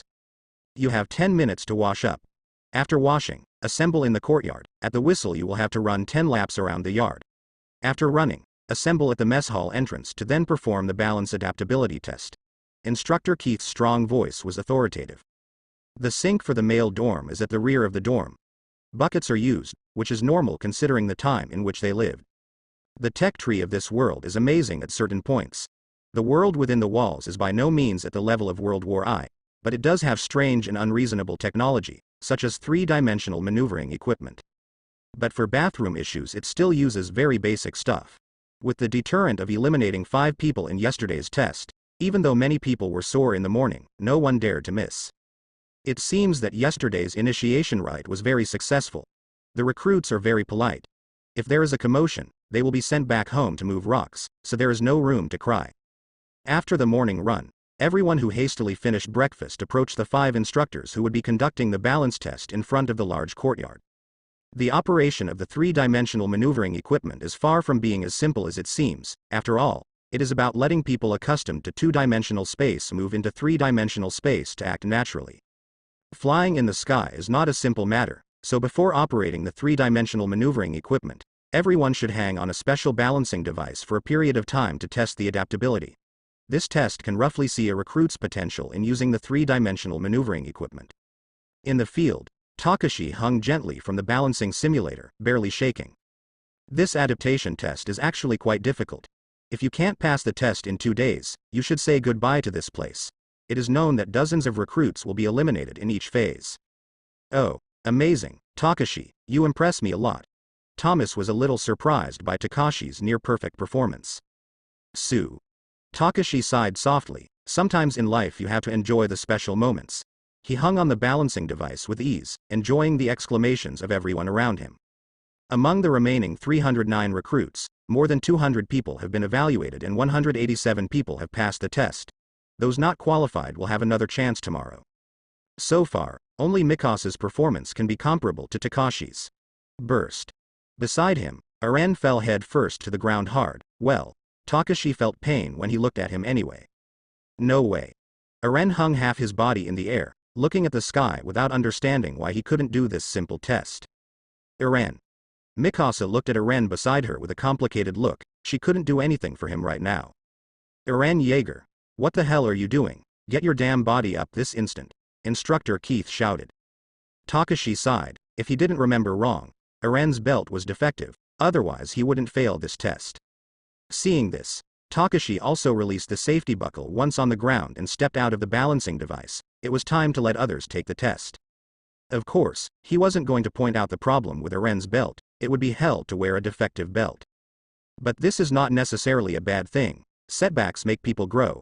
Eren Yeager after this will again use the same broken belt to hold on for 3 or 4 seconds during the evaluation the next day. Eren Yeager has to overcome obstacles to become stronger. After all, he is Takashi's future partner on the battlefield. He could not take away all the opportunities where he would become stronger. Haha. Aren't you going to kill all the titans? Why can't you pass the first level of this simple test? As soon as he got close, Takashi heard a mocking voice in the crowd. Today's test was over, and now everyone around Eren was mocking him for failing his test after everything he had said during the previous day. Stop talking nonsense. That wouldn't be said by colleagues. Eren has worked hard and I'm sure he will succeed. A voice from the crowd said confidently. Marco Bot looked to Jean beside him to at least say a few words. After all, Jean's good friend Marco has a kind personality. What do you want me to say? This happens a lot to talkative people. He should have stayed quiet if the result of his skills was such an embarrassing display. After saying that, Jean looked at Marco's worried look and remarked, "Hey, you know I'm not wrong. This guy is always talking about killing all the titans. What's the result? You want me to yell at him that he'll get it?" Sneered Jean at Eren while looking at Mikasa beside him. Takashi, who saw this, just sighed. Jealousy in adolescence can generate a hostile wall between people. He can't wait for Jean to behave in a better way, only then he could be calmer. You did it, Takashi. With this we both passed the test. Sasha walked up to Takashi and patted his back amicably. This was too simple. Your father would be very proud to see that his daughter has accomplished so much so far, Takashi said as he looked at Sasha, who had become more open to converse with him. Thank you. Now let's go get something to eat. Sasha cordially invited Takashi to get food. I told you, it was nothing but words. Takashi stopped abruptly, patted Sasha's shoulder and said, just wait a second, I have to lecture immature young men. Sasha looked at Takashi puzzled, watched as his friend walked into the crowd of people watching the test and followed closely behind. Hey Takashi, we already completed the test, we should get out of this place. Sasha was a little confused. When Takashi walked into the crowd, there were capes still talking about Eren, who was trying to straighten his body. Jean's voice came out again. She didn't seem to have left after completing today's test. Hey. Let's stop watching, let's go. After saying that, Marco Bot was trying to leave this place with Jean. However, a long hand grabbed Jean's shirt and dragged him out of the crowd. Takashi's strength should not be underestimated. Jean, who almost fell down because of Takashi's pull, shouted with his face reddened with fury, "What the hell are you doing?" Burst. Jean Kirstein wanted to say some words to show his authority, but Takashi was not a person who talked much and threw Jean to the ground. Without throwing any punches, he used just the skill to make Jean fall down gently. Jean had a very good aptitude, but Takashi had some advantage because of the sneak attack, and also his strength might be one of the best of all the recruits in the crowd, plus his different ways of acting and all the results he has shown so far. Inexperienced, too naive, and if I hope to fight alongside this person later, it should show him who we will be in the future. Takashi looked at Jean with a cold expression. With only skill, Jean stumbled and fell backwards to the ground, swallowing all the harsh words he was about to say. Watching Takashi stand in front of Jean with a hard expression, he looked carelessly at the whole crowd. Takashi. Stop, don't do it. This time I don't care what he says about me, you can't hit people or you will be punished. Takashi. You'll run out of food if you fight with that guy. Sasha came to Takashi's side and advised on how painful it would be to not eat dinner. At Takashi's sudden action, Jean's good friend Marco Bot, who had been advising them to leave the place, feared what was happening now and was the first to react to stop Jean. As Marco stopped Jean, who was ready to fight, he looked at Takashi, fearing that he would still attack Jean, so he held out his hand for Takashi to stop. I admit that you are someone direct and quite possibly someone special in the future, but this kind of behavior I can't let go. Takashi looked at Marco Bot with a smile and then at Jean without moving from his place. I really have no intention of fighting, you can rest easy. Takashi looked at everyone and said, if this is the shitty behavior you have with a comrade of yours in this training camp, I would advise you not to become soldiers. Our problems will be erased on the battlefield, no matter which legion each of you goes to. You should respect Eren, who since entering the training corps has his clear vision to continue the fight against the Titans. Takashi held out his hand and scolded angrily. We will be soldiers. Teasing between friends is fine and disputes will be accepted. But teasing by others' misfortune, we can't condone such behavior among ourselves. Takashi said without hesitation, I can assure that many of you will not finish the 3-year training, but you will have my respect for trying to the end. Jean Kirstein, who had long since calmed down, looked at Takashi with surprised eyes. To tell the truth, his comments were out of place a moment ago. Takashi felt he was helping everyone. Being a good soldier meant giving everything for the one next to him, and in this world that meant everything. This time Takashi was nice, but looking at Mikasa, who was ready to go in and fight, he can't assure that next time it will be something similar. HMPH. Jean Kirstein came out of the crowd with a snort. She had no words for this embarrassing situation. Takashi told the indignant young man to leave. After a while the crowd reacted to what had happened and showed embarrassed faces. Takashi patted her shoulder and said to Marco, I didn't have a choice this time, I'll talk to Jean later to work things out. Marco Bot left with a nod as he heard Takashi's words. After that, Takashi looked at everyone and said, the show is over, reflect on your actions today and be someone better for tomorrow. If you ever need advice, help, or just want to talk about your difficulties, you can come to me and you will receive everything I can do for you. What to do in this situation? Everyone was speechless as they listened to Takashi's lectures, as if suddenly looking at Instructor Keith. However, the crowd gradually dispersed. They had been harassing Eren for some time, which was not impressive at all. A certain blonde, cool blue-eyed beauty looked at Takashi again, of course not for him, but she thought the way he threw Jean had more technique than met the eye.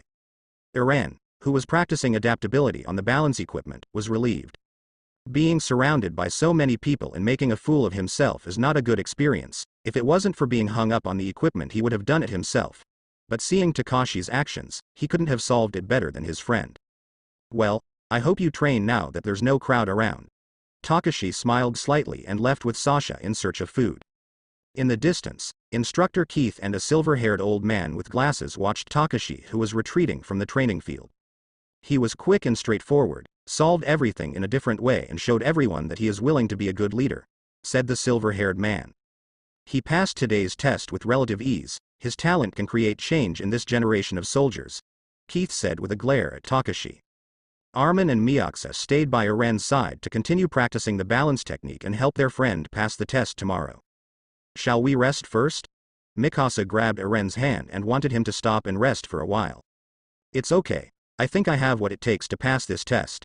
Eren pushed Mikasa's hand away, wanting to keep practicing. He motioned for Armin to continue, showing the true nature of a man who is the protagonist of his world. Takashi felt nothing when he saw this scene from afar. He also respected Eren as a man and an indomitable person. Eren Yeager is a straight man of steel. Originally, his emotional intelligence was not high. Takashi before leaving had reminded him of some tips for him to learn a little more about the test personality. It was known that adaptive training is mainly about how to maintain balance and put the weight of the body on the waist and soles of the feet. In his opinion, there is nothing wrong with Eren's action skills, even if Mikasa has corrected him before. Basically, he just repeated some nonsense. As for the broken belt, it's not urgent, it's just a loading exercise that will make him stronger, Takashi thought as he was about to eat his dinner. Takashi Ackerman. The familiar roar sounded, and Instructor Keith walked into the dining room and looked at Takashi. Come this instant. Takashi unconsciously turned around and saluted. Sasha hid with Takashi. She feared that they would drag her to a possible punishment where she would not have dinner again today. Is something wrong, sir? Asked Takashi respectfully.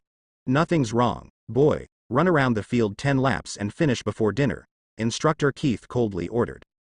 Yes, sir. May I ask why? Takashi expressed that he was a bit puzzled. Why punish him? Are you jealous of how handsome he is, or because I had hair and he didn't? Obviously, Instructor Keith is not that boring. Hey, you're someone really good, you fight on the first day of training, do you think I won't punish you for that? Takashi lost his temper but did nothing. The training corps was also an army. The commander gave an order and there was no room for negotiation. He was a bit depressed and looked around before starting. He didn't see Instructor Keith present when he made his epic entrance earlier, so it was unlikely that he didn't know what he did. Who is the mole? After Takashi left, Instructor Keith approached Jean again, who had a smile on his face, and said, 5 laps around the camp. What? Why do you want me to join? Jean looked puzzled. Are you asking me? Instructor Keith looked at JN and said, 10 laps. Damn it. Jean walked outside with a depressed look on her face. Things really went wrong today. How did she find out if the instructor wasn't supposed to have been there at the time? Who is the snitch? Instructor Keith reminded everyone. You will be punished in consequence for your violations. Let this be the last time something like this happens. Seeing that he was also punished, Takashi felt that his heart was calm now, his legs no longer hurt, his waist no longer ached, the day was calmer and the sun no longer burned his skin. The sun really didn't burn his skin, after all, the sun has been setting for a while now. Hey, you sued me behind my back? I respect you for being a cadet, but you actually went to make a little report like a little kid. Takashi looked at the sullen Jean beside him and started to spray his thoughts directly. What? Who's going to report you? Didn't you secretly report me? Hearing Takashi's words, Jean froze. Don't even think about it. How could I make a report for such small things? Complaining is impossible. Impossible in this life where dinner is important. Takashi Ackerman, I'm dying, I'm starving. I wasn't the one who reported this. Takashi thought with a dejected expression. Huh, it really wasn't you? Takashi looked at him sideways. Impossible. Jean denied with a look of disdain. He's someone very good at spying. Takashi thought for a moment. Maybe Instructor Keith was eavesdropping from a distance. Secretly watching, so he went straight to punish me and Jean was dragged in between. Bald Keith is spending a little time off after training? In fact, he thought too much. Instructor Keith had no time off. It was the same instructor who saw the dispute between him and Jean along with another instructor. Takashi noticed that Keith wasn't there at the time, but he didn't notice that the old man with glasses and the bald instructor were looking not far away. So what about that? Looking at Takashi, who suddenly stopped talking, Jean felt a little guilty. He wouldn't want to peel here, would he? Haha, nothing. Takashi looked at Jean and smiled to himself. I really appreciate you and I apologize. What? What the hell? It made him look stunned, it was unreasonable, and the guy who attacked him earlier actually apologized for his actions. Just when Jean didn't know what to say upon hearing those words, Takashi suddenly changed his face and became serious as he said, Jean, can you look at those guys playing in the distance while watching us? They'll never know that we're not serving a punishment, but on the contrary, we're doing some extra training. What? Jean looked flabbergasted. You just have to remember that if you sweat a little more than the rest now, you'll bleed less in the future. If you concentrate on getting stronger and set your sights on a goal, you'll become someone much stronger than you think. If this were a scene from the main play, at least you're something like a supporting character. I'm not even someone from this world. Takashi thought to himself and pointed out, my goal in this life is to make a change, I'm just here for that, let's work hard. I'm excited, but I don't know how many turns of conversation there were in such a short time. Jean thought to himself. Understanding more or less what was going on, he looked to the side and found a group of people watching him and Takashi, some were pointing in his direction and more were laughing. These youngsters, they always like to watch the fun. After Takashi ran the 10 laps, it was time for dinner so long awaited by his stomach. Takashi and Jean walked together towards the dining room. Maybe it was because Takashi apologized, or also because they were both punished, but all in all Jean thought it was not annoying to get along with Takashi. Takashi on the other hand, thought Jean was a nice guy and had only acted that way because that was his personality and the jealousy of his crush led him to be a bit of a jerk. If you know what you're wrong about, you can change it by taking the first step. What's wrong with apologizing? Takashi knew that he would later fight alongside all of them and they were the only ones who would really know who he is in this world. He and Jean returned a little late, and after receiving their respective meals, they found they couldn't find a suitable place to sit. Fortunately, a bald head popped up among the tables and pointed to some spaces to sit together at Connie's table. Connie took a bite of bread and said with a smile, I heard that Instructor Keith punished you guys because you fought, how do you feel? It's boring. Jean snorted. Takashi didn't know what Jean's words meant, whether Connie is a boring guy or that the punishment run was boring. Without thinking much about it, Takashi looked at Connie and said, eat your food, it's not safe to talk with your mouth full. The boy named Connie is not really someone bald, his hair is actually shaved too short. Connie, hearing this, said with some sadness, Takashi, do you think I'm like your friend who only knows how to eat? Not to mention that Takashi was dining in an aggressive manner. At the other table, Eren was eating dinner with her eyes rolling, with a bandage on her head due to the accident she had after Takashi left. Right now she was doubting life. Armin looked at Eren with some concern. Today Eren had suffered numerous blows, practically his balance aptitude all afternoon, but every attempt ended in a failed result. There were many whispers in the surroundings. After all, Eren had always boasted that he would kill all titans. However, thanks to Takashi's words in the field, everyone slowly stopped talking about it. Most people had reasoned and admitted that it wasn't right to make fun of something so significant for someone coming from a place where the Titans had stormed. Takashi only expressed what he thought, knowing how things would develop later on. Quite possibly some of the people here would die without killing a single Titan. As instructor Keith Shaddis puts it, top-notch Titan food. Eren's previous failures drew a lot of attention. Because Eren is someone who expresses his thoughts and goals openly, many people laughed to see him fail again and again. I'm going to get some fresh air. See you guys tomorrow. Takashi said goodbye to everyone and walked out of the dining hall. Sure. See you guys. Mikasa on her side was persuading Eren to quit soldiering, but Eren ignored her and took Armin away without a word. If Eren gave up his dream of killing Titans now, Takashi would seriously wonder if this was the original story or a different kind of world. Instead of returning to the dormitory, Eren and Armin began to ask for advice from those who performed well in the balance test. They started with Jean and Connie with Mark present. Well, that's about talent. If you make it, you have talent, and if you don't, you're not someone capable of making it. Connie said with an air of arrogance. It was the first time in her life she felt that way. This time Jean, Marco Bot's good friend, enthusiastically shared his experience and some detailed advice. Jean's expression was very complicated, so complicated that ordinary people could not understand it. Originally, he wanted to ridicule Eren by saying something like, "And I would like to know tips for keeping face in embarrassing situations," but for some reason he remembered Takashi's words during the punishment run and much earlier when he spoke in general about companionship. Making fun of people doesn't make you stronger or benefit you in anything. But on the other hand, the goddess Mikasa in his heart made him jealous just seeing how he treats Eren and cares about his welfare more than hers. In the end, he didn't know what was going on and got carried away with mixed feelings, but still shared with Eren some tricks. Eren listened carefully and was focused. Even though what Jean said was no different than what Mikasa or Takashi said, he still hoped to learn a bit more about it. Marco felt he knew Jean very well, but now he found out that he didn't know Jean well enough, let alone his behavior.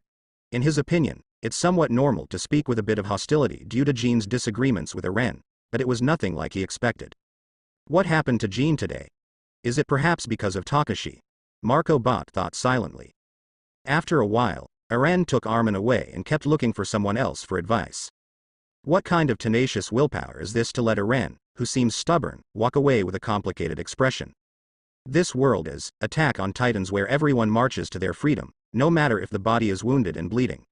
The cruel reality will soon be seen by everyone, and Takashi believes that by then he will be ready, even if he has to show his Susanoo in front of people, just for making a change to the situation of this world. At that time, there was only Takashi in the bedroom. Thomas was cleaning the dining room. Takashi was sitting cross-legged and practicing the chakra control method, which had become his habit both at night and in the morning. He doesn't quite know where his path is either. Will he make it to the end of this hell? If he somehow dies again, will God keep reaching out to him and giving him another chance? Sigh.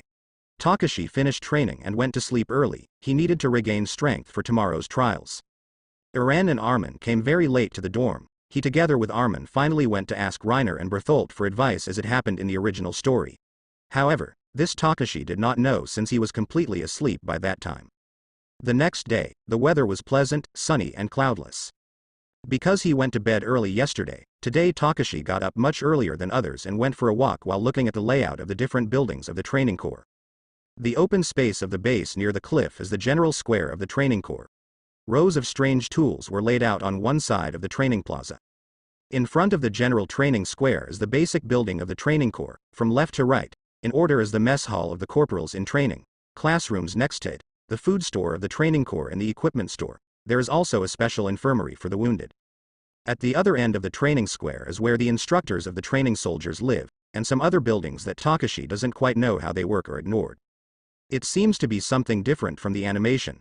After all, this is a real world. It took Takashi a long time to recognize the main characters in the plot. There is still a difference between two-dimensional paper and three-dimensional people with flesh and blood.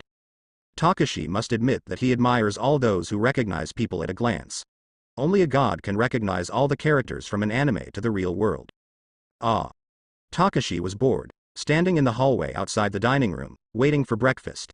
He was sad, not to mention he had to opt for a strong demeanor in front of others. He wished strongly that he could touch a three-dimensional stunt team. I got up early and you're the only one here wasting time. A female voice sounded with a slightly ironic tone. Ymir stood behind Takashi in an unfamiliar moment, and next to her was the blonde-haired girl from the other day, Krista. Takashi looked at Ymir and Krista. He shrugged. Since you brought it up, do you want me to do something to you? Now that I see it, I always look at you next to Krista. I heard from some people that there are certain types of women who hit for the same direction. Shouldn't I try to make you fall in love? Giving Takashi a look of contempt, Ymir ignored his words and spoke with a tone full of mockery. It was a surprise that you didn't get your face smashed to death yesterday. You sincerely deserved it. Is it me, or are you okay with me treating you in a closer way? Takashi said with a smile. Even your friend, the potato girl, wouldn't notice someone like you. What a joke, Ymir said. Takashi mimicked Ymir's tone. You witch, are you dissatisfied with me? Ymir took a deep breath, and before he could get angry, Krista reacted in time, looking that both of them were about to fight, and pushed Ymir away.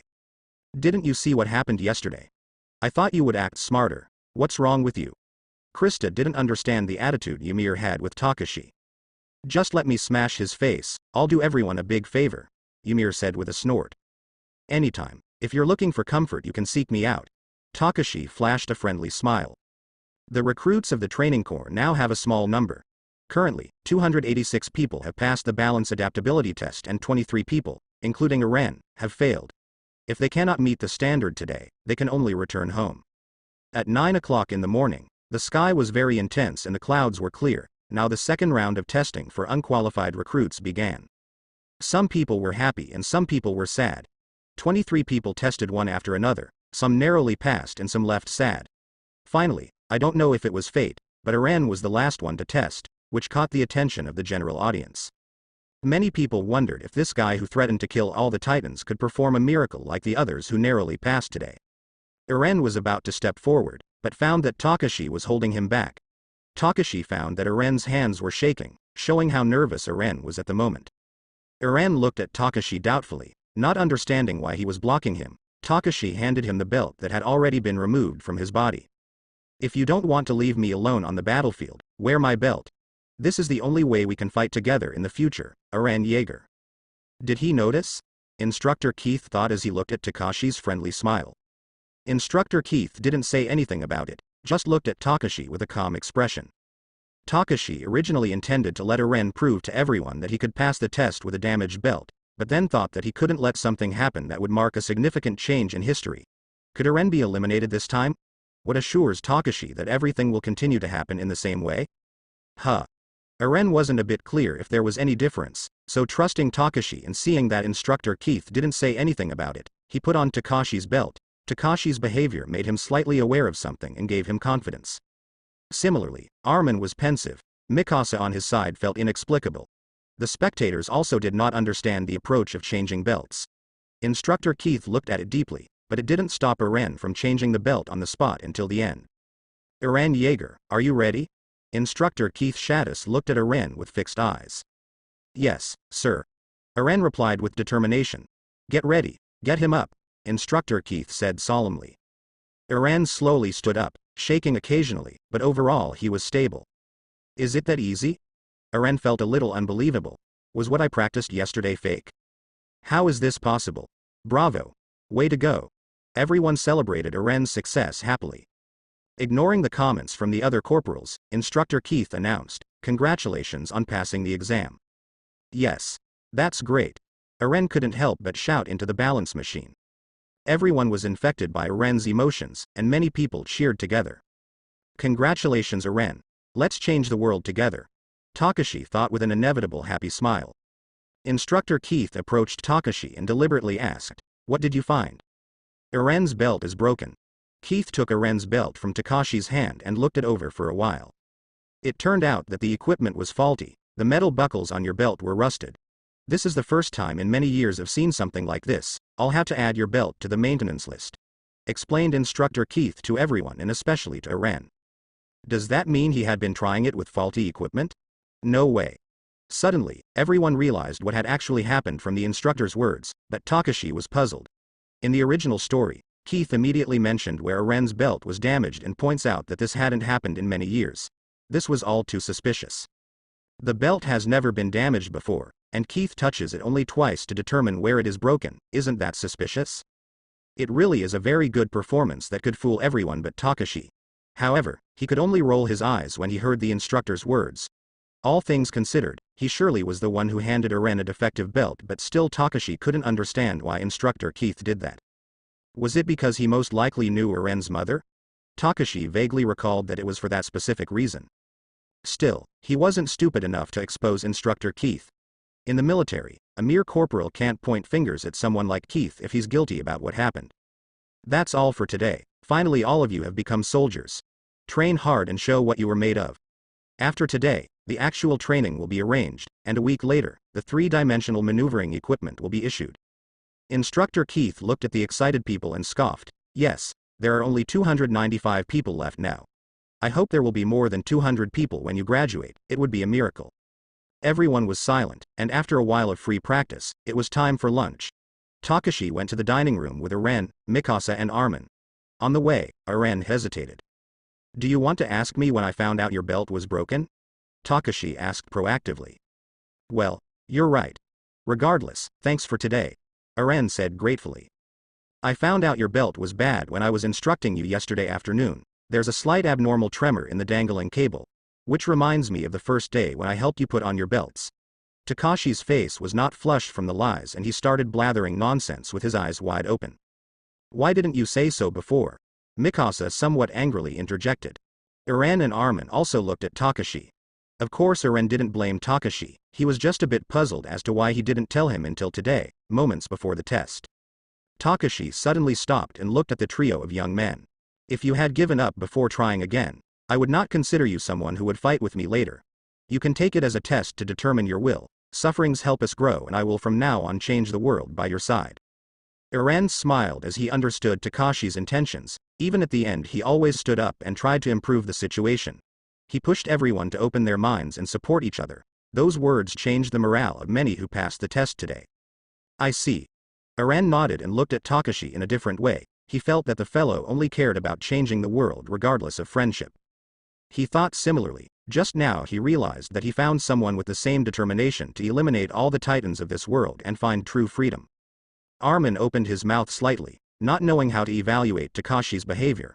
Mikasa on her side looked at him harshly, unsatisfied with the fact that Takeshi hid it for a long time if he knew it in the beginning. Takashi patted Eren on the shoulder and said earnestly, if you sweat more now, you will bleed less in the future. The difficulties in front of us are just goals. This is not a reason to resent and retreat to our dreams. That which can't defeat us, will only make us stronger on our way, Eren. You seem to have a lot to think about. I really didn't know that at all and it was just my guess. Also, I'm sure it was something Instructor Keith wouldn't let go of. Takashi took his food, ignoring the looks from the trio who didn't know what to say and wandered off to another place to eat. After the morning test, everyone worked on their fitness for a while and then it was time for lunch. In the afternoon, in the dining room, Takashi received a piece of bread and rice soup and went in search of a place to sit. Takashi, here. Thomas greeted Takashi with a smile. Takashi looked at Thomas along with two other young men beside him smiling amicably. Connie, Jean. Thomas who was at the table had reserved a place for him. He sat down directly, and Connie asked curiously, how did you know there was something wrong with Eren's belt? Takashi smiled and said, it was something that surprised me. I just thought that Eren's belt was something different from everyone else's and I lent him mine to verify my guesses. Do I have to tell you that I've seen the anime? Takashi thought to himself. Connie was speechless, feeling that Takashi was somewhat superficial. However, Jean, who didn't want to talk about Eren's business, interjected, are we about to start training with the three-dimensional maneuvering team? Thomas explained, it will take a week for our three-dimensional maneuvering equipment to arrive. In this week, in addition to physical training in the morning, we also have to attend a theoretical class on the engine and the internal mechanism of the three-dimensional maneuvering equipment in the afternoon. The use of the three-dimensional maneuvering equipment is not simple and the recruits must also understand its structure and principles. In the afternoon, balancing is practiced again. This exercise will last for 1 week. At the end of 1 week the three-dimensional maneuvering equipment will be handed over. At that time the training course will officially start. The official class schedule is as follows. Wake up at 6:30 a.m. Bathe for a maximum of half an hour. Run for half an hour and have breakfast for half an hour. Theory classes for the training of three-dimensional maneuvering equipment and balance training. In the second year, riding training and physical combat would begin. There are major evaluations each year. The first year would be snow training, the second year forest marching, and the third year actual combat exercises. A week had passed since he arrived in this world. As could be natural, he had to adapt to the requirements that one had to have in order to survive the mighty titans that awaited him later on. Takashi, who until now had been sitting quietly with his eyes closed, took a deep breath, finishing his training for the night. I guess it was another day full of new things, wasn't it, Takashi? As if expecting his words to be answered, all Takashi got in return was the whistling of the air in the distance and the chirping of crickets in the bushes nearby. He hadn't had a quiet respite since he came to this world. The first days of waking up in Takashi's body, he used to convince himself that everything he was experiencing was real and not a product of his imagination. On the other hand, the information about the gifts that the roulette gave him was engraved in his memory. Today, he was finally about to open the Mangekyo Sharingan and see if there was any kind of change just by activating them. Clenching his fists, Takashi activated only the appearance of his eyes, and it was as easy as breathing. Feeling a small stream of chakra enter his sight, the change was very slow but steady, and in the blink of an eye, 3 spores were in Takashi's eyes. Since the only thing he had to offer in return to access the Susanoo's power was part of his lifespan depending on the form he unleashed, there was nothing else to do to activate his power. Takashi closed his eyes tightly and then opened both eyes slowly. Just as he felt those demonic eyes had made an appearance, he said, "It doesn't feel abnormal at all. The sight could be a little better, but maybe it's just my own perception having the wrong idea of what these eyes mean in this world." This is also the first time Takashi activates the Mangekyo Sharingan on his eyes. According to the information he had, there was no cost for just activating them as long as you didn't make use of the Susanoo power. These eyes are cool. I wouldn't be surprised if those who looked at them and knew of their power would consider studying them more closely. Considering what happened to Eren in the first few chapters of the saga, I was a little afraid of being considered someone just like Eren. Takashi didn't have any regenerative powers as crazy as Eren Yeager, who was able to regenerate limbs as easily as breathing. Chakra also had no such advanced regenerative function, so Takashi had to be very careful and make use of his power to save every part of his body at all costs in times of danger. On the other hand, there were the memories about the history of this world. Takashi was really puzzled why those memories were impossible for him to remember. Considering this world and his abilities, he would have generated a major change, as the voice told him long before he came to this world. If he really had to change the future, Takashi was sure he would do his best to improve everyone's end. Right now he had a new mindset about his power, and with all that in mind, he was seriously determined not to falter in the face of adversity.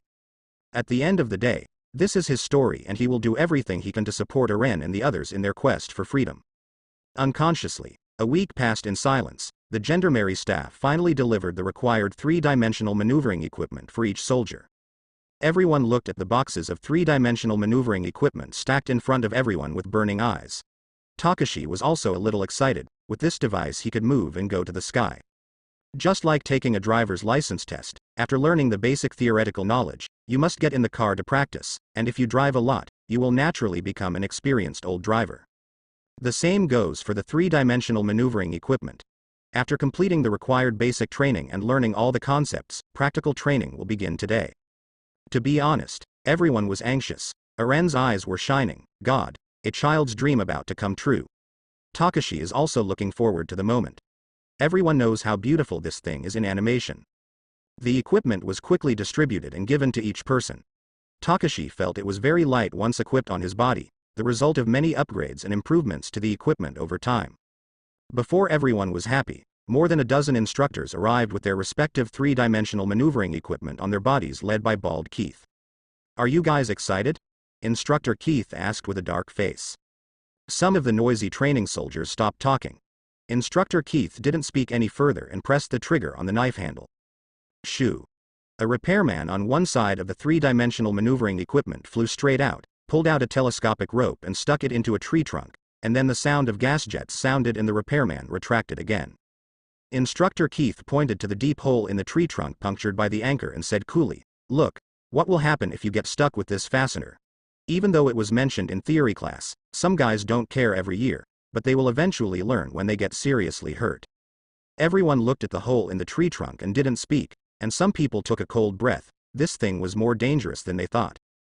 The 3-dimensional maneuvering equipment can be very dangerous to some extent, overlooking all the risks that a single mistake can have when moving with this device, and the most delicate are the firing piston, the control unit that makes up the trigger, and the mobility of the whole equipment.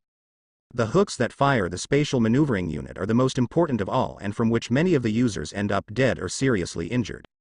It is known to be aimed using the waist, since the two firing pistons are located there. Once the target is in sight and the point at which to shoot has been calculated, the main trigger arranged on the handles of the hardened steel swords must be operated.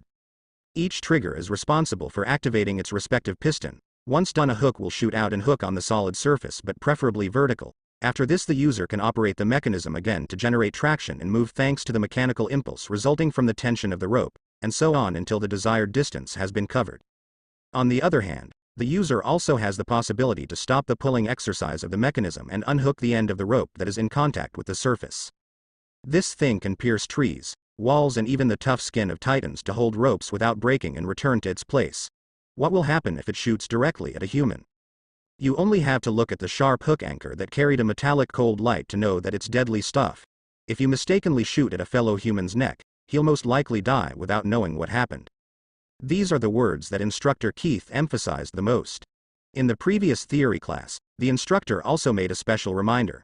In the previous training, most of the injuries while training with the team were due to various falls, but there were still a small number of recruits who injured their teammates because they were not careful when shooting the hook anchor during training. However, since this type of accident is much smaller than the likelihood of several falls and some certain deaths, it did not draw much attention from the general public. Instructor Keith said sternly with a cold face, "Remember everything. You are soldiers and the three-dimensional maneuvering equipment is a weapon, not a toy. In future training, I don't want any idiot to get hurt by his own weapon, understand?" Keith Shaddis knew that many would die no matter how many words he spit out now. It's not something that can be controlled after all. "Understood, sir," everyone replied with a serious expression. Seeing this, Instructor Keith started the class, giving more lectures before class. After giving a speech, he told some more experiences about many precautions. "Alright, let me see what everyone has learned. Equip yourself with the three-dimensional maneuvering equipment in 5 minutes." Yes, a week of training has made the discipline of this group of teenagers much better, being two completely different people than when they arrived at the training corps. Today the day is relatively cool, the sky is cloudy and the sunlight makes people feel calmer, managing to be comfortable in this test. By order of the instructor, the soldiers in training, who were divided into squads, began to equip themselves with the three-dimensional maneuvering equipment. However, this is much more difficult than everyone imagined. The three-dimensional maneuvering equipment consists of many parts such as ejector, transmitter, fans, main body, compressed gas tank that had to be very fixed, trigger, belt structure well put on the body and retractable rope. After 5 minutes, many people were still not ready, until the instructors demonstrated several times to support the squads, and only then everyone was gradually equipped. Takashi used the knowledge from the theory classes to check that the equipment was in good condition at least twice. This was necessary, otherwise who can assure him that a bald guy won't hand him a broken piece of equipment? Once in practice, there is no room for backing out, and it's not like he's too excited to use his Susanoo in front of everyone. While Takashi was equipping, he was mentioning each of the parts in order for the others to keep up with him. He remembered special things and simpler ways to equip the equipment on the body. Under Takashi's guidance, his entire squadron successfully completed the task in less than 7 minutes. The instructors who came to check the performance of Takashi's squadron said nothing and just watched how everything went quickly, which surprised them a lot.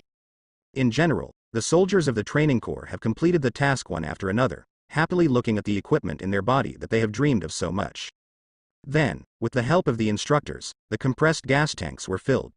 All the soldiers, once they had filled their tanks with compressed gas, split up with their squads and went into the forest to begin practice.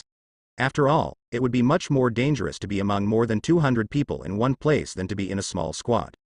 The principle of three-dimensional maneuvering equipment is not complicated. It is enough to press the trigger and aim correctly with the waist to generate a clean and correct shot. After pressing the trigger located on the handle of the sword, the corresponding transmitter on the waist fires the anchor, which is usually attached to a titan or building, and then uses compressed gas to drive the fan in the anchor that retracts the retractable cable to move the body at high speeds, increasing three-dimensional mobility to fight. The team's belt distributes weight throughout the body, allowing for more dexterous mobility. Soldiers can adjust their posture in the air by manipulating the belts at the waist, legs and feet. In addition, the three-dimensional maneuvering equipment can be used to move in forests and buildings by gliding, balancing nimbly once the user is accustomed to it. But using it on flat terrain is very dangerous. Takashi knew that this equipment could carry up to 2 people without showing noticeable faults other than weight. It was not known exactly how many people it could carry, but the ideal at risk would be 2 children or an adult, for mobility and speed rather than weight. However, all those who looked at themselves flying through the air, the reality soon gave them all a forehead slap. This thing is really difficult to operate in practice. Ah. Takashi watched Reiner crash into a tree branch. His abdomen and the branch had a close contact and the whole person was pulled in an arc. As the inertia of the forward sprint passed, he fell. Fortunately, Reiner was quick to hold on to a branch, avoiding falling straight to the ground. Then Reiner knelt on the ground and vomited, almost spitting up the previous night's food, and Berthold rushed to help him. "Help me. I can't get down." One girl's ejector extension cord became entangled in a branch and she hung from the tree, swinging without trying to get out of the branch due to fear of falling. "Ah, help." Armin looked terrified and hit his head against the trunk of a large tree. He fell to the ground stunned and couldn't get up for a long time. Since Eren and Mikasa were not in this class, Takashi had to go over and help him up. Originally, Takashi felt that with his current physical condition and his chakra, it shouldn't be difficult for him to use the 3-dimensional maneuvering equipment. But it was just arrogant not to say petty. His thoughts were nothing more than just inaccurate. Takashi's attempts only resulted in a much more painful fall than Reiner's. It was only because he was quick enough to avoid impact that he was unable to receive any serious injury. The action in 3-dimensional space is far from being on the ground. Even the talented Reiner, Berthold and Annie, who were very talented in the practical classes, were a bit uncomfortable. Shit. Takashi scolded himself and got up from the ground. This 3-dimensional stunt rig with lots of buttons and wires was much more difficult to handle than he imagined. Again he had fallen into the mud due to his hook not catching on a tree. Fortunately, all the blows were to his body and he quickly adapted. After 30 minutes of falling, he slowly moved with the equipment. "Takashi, please help me." Because the retractable rope and a bunch of branches were entangled on his body, Mina, a beautiful girl with 2 black pigtails, was hanging from a tree, interrupting Takashi's dreamy thoughts.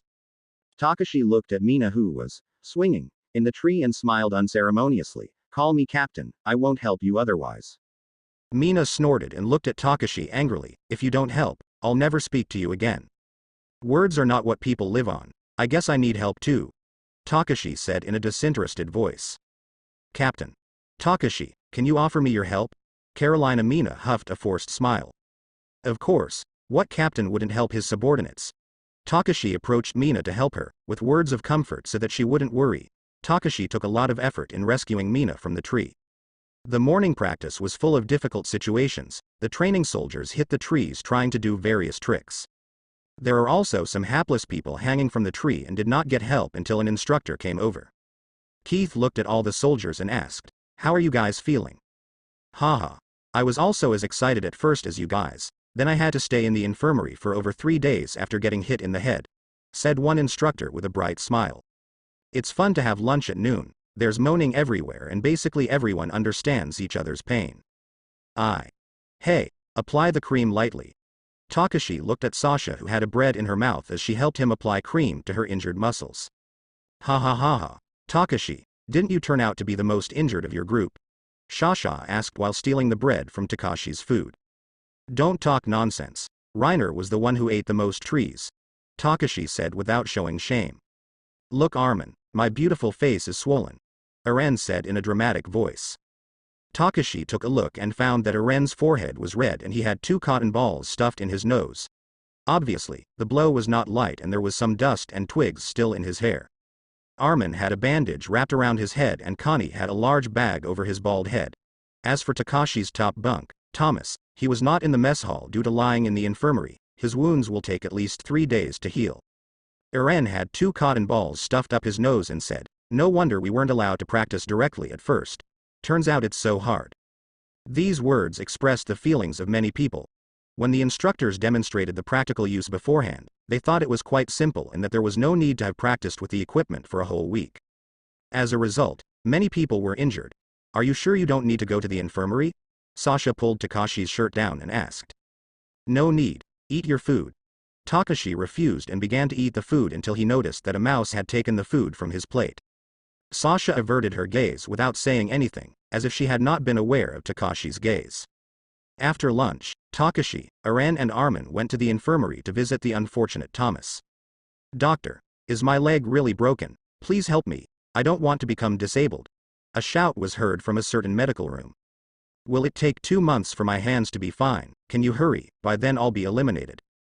I'm sorry. Your fracture is very serious. There's nothing you can do about it. The three were silent when they heard these voices on the road. The training to become soldiers is much more difficult than I thought. Aren said excitedly, not as arrogant as usual. I heard someone fell and died this morning. Thomas whispered with a complicated look. Aren said nothing. This is not a game at all. The training corps has some places of death and the possibility of disability in each of its phases. This is not a place for vacation. This is a place to be real soldiers. Thomas was lucky this time. He still has a sprained foot, which will heal in a few days without delaying future training. The sun rises and sets in 24 hours. On the first day of practice with the three-dimensional maneuvering equipment, it turned out that 2 people unfortunately fell and died. 7 people were disabled and taken back to their homes, lost their qualifications as training soldiers, and about 20 people were seriously injured, remaining in the infirmary. The longest recovery time for one of the wounded is 1 month. They cannot recover immediately, and once they are ready, their thoughts and decisions on whether to stay in the corps or leave will be evaluated. 4 long months have passed in the blink of an eye. Everyone had bled, suffered and trained hard to fulfill their goals in the Army Corps. Shish. Whoosh. In the large trees, one by one, completely ignoring gravity, they soared into the sky, sped past and quickly crossed the forest path along with the wind. Wow, cool. Haha, if they are that slow they will never be able to catch up to my speed. Can anyone go any higher? A group of young men chased Takashi as the first target in this training, using the three-dimensional maneuvering equipment quite skillfully. They traveled long distances, as light as a swallow, running towards the endpoint in front of the forest like an arrow. Ahead, a young man with short black hair can be seen taking the lead. His vigorous figure is amazing, like a dragon running through the forest, dodging the branches and obstacles placed one by one like an eagle returning to its nest. As fast as a sharp arrow, one could move at inhuman speeds. Damn it, it's too fast, I can't catch up at all. Jean could only let his eyes glance at Takashi's disappearing figure with some indisposition. Come on. Now is not the time to be worried, Aren recalled with a serious expression. Don't think you're a genius, of course I know. Jean's hostility towards Aren was very obvious in the sense of rivalry. Haha, you two are always fighting when you meet. Connie smiled. Stop joking around. It would be a shame if you were all left too far behind in this test. Reiner urged like a big brother. Don't worry Reiner, Mikasa, Annie, Marco and Berthold are in the other group. First place in this group is always won by Takashi anyway. We rarely beat him, but we're still firmly in the top 10 of everyone. Connie said with a determined look. Eren gritted his teeth and said while avoiding the branches, don't be careless, Ymir and Krista are already catching up to us. It would be a shame for 2 girls to beat us. Eren, we're going to catch up with them this time. Krista's sweet female voice came from behind. Then came a slightly wicked voice, Eren, do you despise women? You have to be thankful Mikasa isn't in this group. Arrogant men, I want to see what you're made of. Ah, just wait and see. Sasha caught up too and eventually overtook him. Eren showed a complicated look. It was only a matter of opening his mouth for them to overtake him several times without being able to do anything. That's right, we'll overtake them today. A little later, said energetically Mina who passed at high speed. Reiner walked up to Eren and pointed, Eren, you stabbed the wrong wasp nest this time. Eren didn't know what to say. Where did they all come from? Hurry up. Get rid of them and don't just think about catching up to Takashi. Eren grew impatient. Hurry. Don't delay. This group of more than 100 people was very lively, and competition was also fierce on another parallel forest road less than 40 meters away. With shoulder-length black hair and a beautiful, delicate face, Mikasa dominates the scene. Her smooth, dove-like figure leaps over obstacles and gallops forward with great speed. Followed by Annie with an indifferent face, the wind blew and shook her golden hair. Annie's movements were neat and tidy, manipulating the three-dimensional maneuvering equipment to efficiently avoid all kinds of obstacles, and the speed was only a few meters behind Mikasa. She was followed closely by 3 guys at high speed. Thomas said, I was overtaken by 2 girls. I have to find a way to catch up with them or Takashi will tease me to death. With a smile on his face, Marco Bot didn't look too anxious. Don't worry. Most of the great soldiers in today's training corps are in the other group. We're in the top 5 of this group so it's okay. Let's just focus on following Annie and not get sidetracked. Berthold Hoover looked at Annie's figure with a slightly haunted look in his eyes. It was known that Annie and Reiner came from the same place, participating together in the training corps just like Mikasa, Eren and Armin. He has always liked Annie, but he is more introverted and doesn't have the courage to confess his feelings, not daring to show it at all. In fact, the more observant boys know that he likes Annie. After all, Berthold always sneaks glances at Annie. Of course Annie knew, but she didn't have much of a relationship with Berthold Hoover. If you insist on mentioning relationships, Annie thinks Takashi is more interesting. However, those small observations aside, the competence in this group is also quite interesting. Back to Takashi's group, he is flexibly operating the three-dimensional maneuvering equipment to move through the forest nimbly and at high speed. The scenery on both sides recedes rapidly, the whistling of the wind echoes in his ears, and with a watchful gaze he scans the trees carefully. At this moment, the feeling of freedom has never been so clear since he came to this world, and with an inexplicable heartbeat that arises spontaneously in his soul he moves forward without worries. At this moment, Takashi suddenly understands Eren's longing for freedom, not just the same goal of killing all the titans. The world is so vast, how can we hide behind walls? We should go out and see this cruel and beautiful world, all it has to offer. Takashi with a sharp look, he had opened his Mangekyo Sharingan and the vision was much better. He discovered this a few months ago but only thought it was his perspective, then he discovered that yes, there was an improvement in vision at high speeds. In order to have his Mangekyo active, Takashi always made sure that there was no one around him. After all, it would be unfortunate if someone asked him about the drastic change in the appearance of his eyes. Traveling at a speed that very few could reach, Takashi muttered a motto under his breath: if you expose yourself to the greatest of your fears and manage not to let it control you, then you can tell the heavens that you have attained your freedom. The next second, Takashi shook his head immediately. He was just being a bit impulsive at the moment. Otherwise, why is he thought of as a stereotypical protagonist? He can't expose all his desires, he must keep a firm profile on leadership. Leadership. Whoosh. Takashi, traveling with speed, flew out of the forest using the three-dimensional maneuvering equipment, and the telescopic rope in the air quickly retracted into the ejector. Takashi, who was low in the air, connected the chakra on the soles of his feet, and landed softly on the ground from a height of 4 meters with ease. Ordinary people don't dare to play like that. It's not just jumping. There is also a big impact.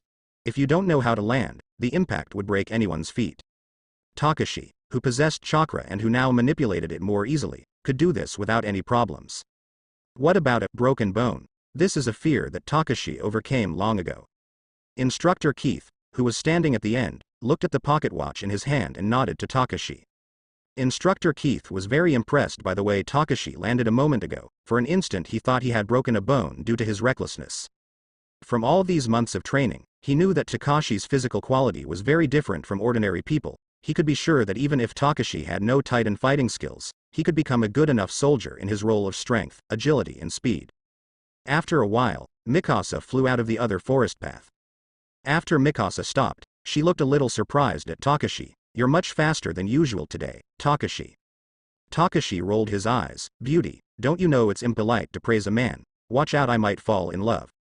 Takashi spread his hands and said, nothing special, I'm just in good shape today. Mikasa and Takashi haven't had many clashes in the last 4 months. It is good that they are in different groups. Once both of them are in the same group, they must have a powerful competition to determine who is better. Don't underestimate Mikasa and Takashi's competitive spirit. In actuality, the two sides had defeats and victories in their competition, leaving the strengths and weaknesses indistinguishable between the two. Of course, Takashi always used his chakra at all times, yet it was useless to make a significant breakthrough against Mikasa Ackerman. Mastery over chakra cannot make him an invincible demon. These kinds of tests, after all, are mainly based on the mobility of the three-dimensional maneuvering equipment. Other than being able to eliminate the impact force when touching the ground, there were no other noticeable effects at the moment. If the test is about cutting power, the chakra is still somewhat useful. It should be easier to cut the back of the Titan's neck and be able to protect the blade from wear to some extent. Takashi can feel that Mikasa is similar in physical quality to him, and is now almost twice as much as ordinary people in general. Perhaps with continued use of chakra, also considering Captain Levi, he could be stronger in the future.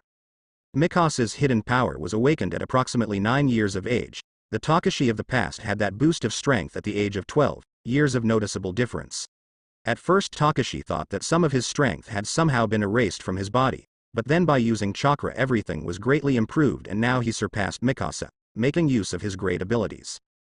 Therefore, he has to intensify his training and strive to continue to surpass those two people in the future. Chakra's training method keeps improving him and he is sure that at some point he will be able to make use of it in the three-dimensional maneuvering equipment. Not long after Takashi and Mikasa reached the finish line, Annie, Reiner, Eren, Jean, Connie, Sasha, Ymir and Krista arrived one after another. Another group also arrived following close behind Annie, Berthold, Marco and Thomas. Okay. Everyone performed well today. Instructor Keith was a little relieved. 4 months later, these little brats are finally somewhat decent under his expectations. After everyone else arrived, Instructor Keith announced loudly, today's test results are as follows. The top 5 in Group A are Takashi Ackerman, Rainer Braun, Eren Yeager, Jean Kirstein, and Connie Springer. The top 5 in Group B are Mikasa Ackerman, Annie Leahard, Berthold Hoover, Marco Bott, Thomas Wagner. The grouping is random every day. Sasha, Ymir and the others are in Takashi's group today, and just because there are too many strong people they didn't make it into the top 10 this time. However, this usual lineup does not count for the overall score. As usual, there was a burst of applause, and after the applause stopped, Instructor Keith said with a serious face, okay, there is something I want to tell you. The next course changes. The three-dimensional maneuver team training will be held in the afternoon and the daily test will start directly after the training. In the morning the physical training will be reinforced. It is no longer an ordinary lap race, but a long-distance race in the forest. No matter what the weather is like, you have to run. Even if it rains, you have to run alone with a raincoat. This is in preparation for the year-end trial that will take place in 2 months. Everyone must take it seriously. Now there are only 267 corporals of the 104th generation. I will not be pleased if they graduate if they are not at least 200 soldiers.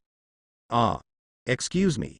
Does it mean that after physical training in the morning, I have to practice with the three-dimensional maneuver team in the afternoon? I have to run when it's raining. My God, it's so cruel. I'm going to catch a cold. The crowd shouted for a while. Some people were getting more and more eager to train like Eren. Some were pale like Armin. Some were indifferent like Annie. Some were full of energy like Takashi. Some were bitter and hated themselves for being weak. And so on and so forth. Youth is like that. Youth is full of enthusiasm and at the same time it is easy to get confused and depressed. Especially for this group of young soldiers in training, they have to suffer more, and only they know the various tastes of doing that. Time passes slowly in a restless state, the future comes faster and faster, and Takashi still thinks that he is not strong enough. Takashi must say that the instructor Keith is doing things with energy and determination. Tomorrow, according to his words, there would be an important test that would have a very high valuation in the qualifications of each of the cadets. In a few days, the garrison regiment sent a type of backpack ideal for carrying a lot of weight. When the heavy backpacks were delivered, Takashi picked up the backpack that weighed about 10 kilograms, twice as much as the three-dimensional maneuvering equipment. During the test, there were supposed to be no mistakes due to all the training he has been doing in the past 5 months. Considering that at least that physical ability was needed to fight titans in the future. This is only a test for the first year, so it was only something small. In the second year of physical training, the same course will have to be done but now with the three-dimensional maneuvering equipment plus the heavy backpack. Running and marching in the forest regardless of the weather conditions was just a simulation of what awaited him outside the walls. The day the run was to be done had arrived. Instructor Keith stood in front of all the cadets and said, okay, the weather is very calm this morning, you are lucky. Remember what you are doing is the least you will be able to accomplish in the future. You have all been trained to be able to pass this training with ease. This is just a walk in the woods. It takes less than 3 kilometers to get to the finish line. No one can be slower than my walking speed. Don't worry, I'll be sure to jog at a small speed, Keith said with a mischievous grin. God, no way. He'll kill us like this. It's heavy, heavier than a three-dimensional maneuvering team. What's different this time is that a three-dimensional maneuvering team moves with compressed gas and using a backpack can only support the weight. Everyone was grumbling silently for a while. Armin carried his backpack and his face turned pale. His physical improvement had not been very good. In the past, he felt a bit tired when he used the three-dimensional maneuvering equipment. So now he was panicking. Eren, who looked at Armin's uneasiness, said, Armin, take it easy, it's only 3 kilometers which is not too far. Everything will be fine. Mikasa easily put the backpack on his shoulders and comforted Armin. Well, I'll persevere. Armin nodded with a firm expression. On the other side, Takeshi was standing next to Sasha as he did some basic stretches to warm up the body. It's a bit heavy, but I take solace in the food we'll have after this long run. Eyes sparkling, Sasha pictured a delicious steaming loaf of bread. All you can think about is eating. When we graduate, I'll prepare some very special meals for you, Takeshi said with a comforting smile. Very well. Sasha nodded her head, but then she remembered something and said, but Takeshi, you don't know how to cook. Takashi's comforting smile was abruptly erased. He looked at Sasha out of the corner of his eye with slight annoyance. After everyone finished warming up, Instructor Keith gave an order and the training soldiers tried to match the pace behind the instructor. Keith wasn't walking at all. They could only catch up after a few minutes, but then realized that some were not qualified to keep up. Of course, there was no reward for the first finishers, but there were surprises for the last 10. As for the surprises, the bald instructor said that it was not something convenient to reveal for now. Takeshi kept his breathing pace steady. He ran in the middle of the long line without any concern on his face. Running long distances requires endurance and one must also breathe correctly so as not to tire easily. To master the method of breathing during a long run, one needs to practice well during medium to long distance runs, an important part of which is learning to use the mouth and nose at the same time throughout the run. Although breathing through the nose is beneficial to ensure the temperature and cleanliness of the air, in the case of deep and urgent breathing, breathing through the nose alone cannot meet the needs of the human body. At this time, it is necessary to use the mouth to assist breathing, but the mouth should not be opened too wide. It can be ajar and the tip of the tongue should be close to the upper palate to prevent the pharynx from moving and the mouth from drying out too quickly. Also, this type of long distance, weight-bearing running is a test of willpower. Most people give up easily at the halfway point. 3 kilometers is not strictly a long-distance race, but considering the weight behind each cadet's back, it won't be easy at all. Iran and Jean are really motivated in this race, Thomas said with a smile in the middle of the line. Takeshi, who was next to him, followed Thomas's line of sight, and in front, Iran and Jean was apparently competing. Mikasa silently followed Iran. At this point, Instructor Keith had already overtaken many cadets who fell far behind his speed pace. Takeshi looked back. Instructor Keith was on his way, not far behind him and Thomas. At this speed, Keith would definitely overtake him.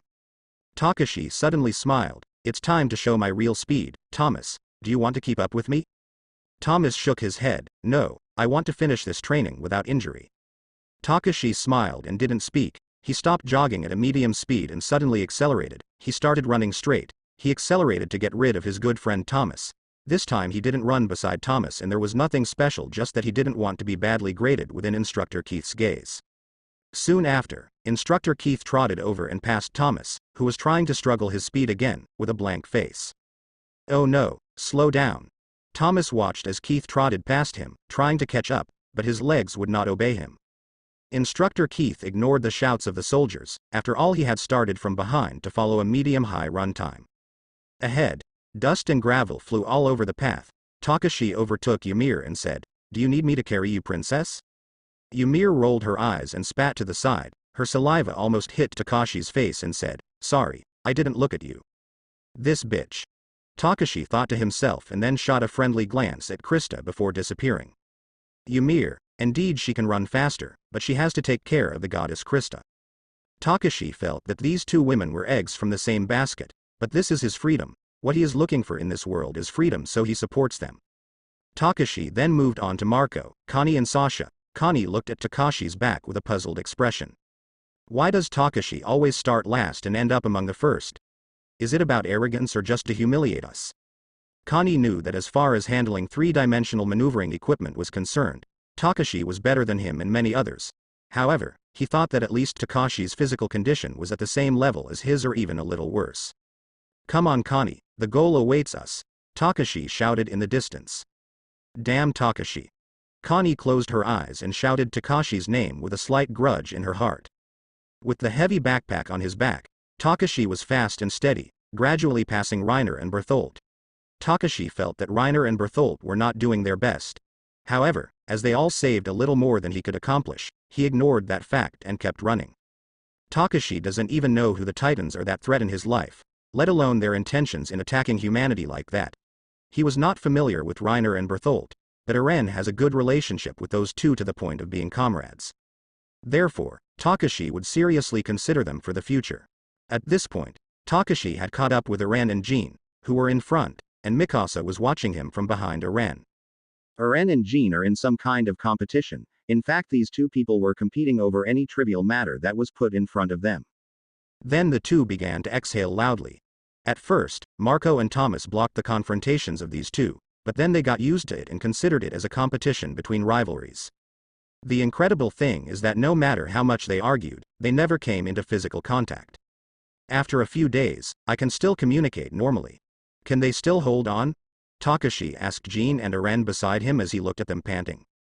Looking at Takashi's calm appearance, he said with some difficulty, "Of course, don't underestimate us." Eren's face was flushed and his face was sweating profusely. He was supported by an unbreakable willpower and did not speak for a while as he continued running. Takashi didn't respond for a moment. He looked back and Instructor Keith was shouting at some slowly running cadets. Takashi smiled. "We don't have to race like that. Instructor Keith is only interested in the last 10 people and the punishment he will give them. So, we just have to run a little faster than the others." "I don't care about places, I'm worried about Armin," Eren said, panting. Takashi shook his head. "Don't worry. The punishment is a surprise, Armin can handle that and much more." Jean snorted. "I hope so." Eren looked at Takashi and nodded. He knew Armin better than anyone and knew he wouldn't give up so easily. A few minutes later Takashi, Eren and the others arrived at the finish line. Takashi took off his backpack and moved his joints. He also needed to slow down after running. It's better not to sit straight down or it can cause problems. Mikasa wiped the sweat from Eren's face with a handkerchief. Takashi pouted and looked at Sasa in the distance, asking about food. "No, impossible." At this moment, the others also arrived at the finish line one after another. In the end, there were only a dozen people running in front of Instructor Keith.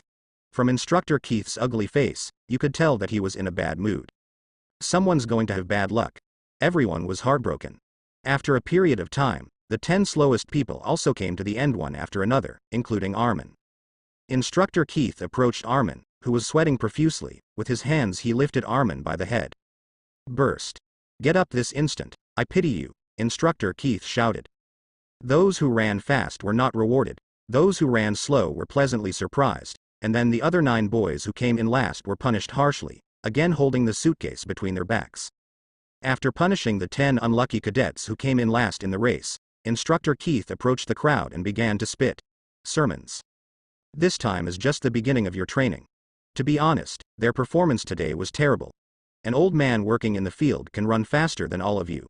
Within this training corps, only 23 soldiers are qualified. Therefore, next I will have to train you rigorously. I hope that in the Snow Mountain test to be held in 3 months, you will not have an embarrassing result. For if you get lost in the snow or can no longer continue, your death is certain.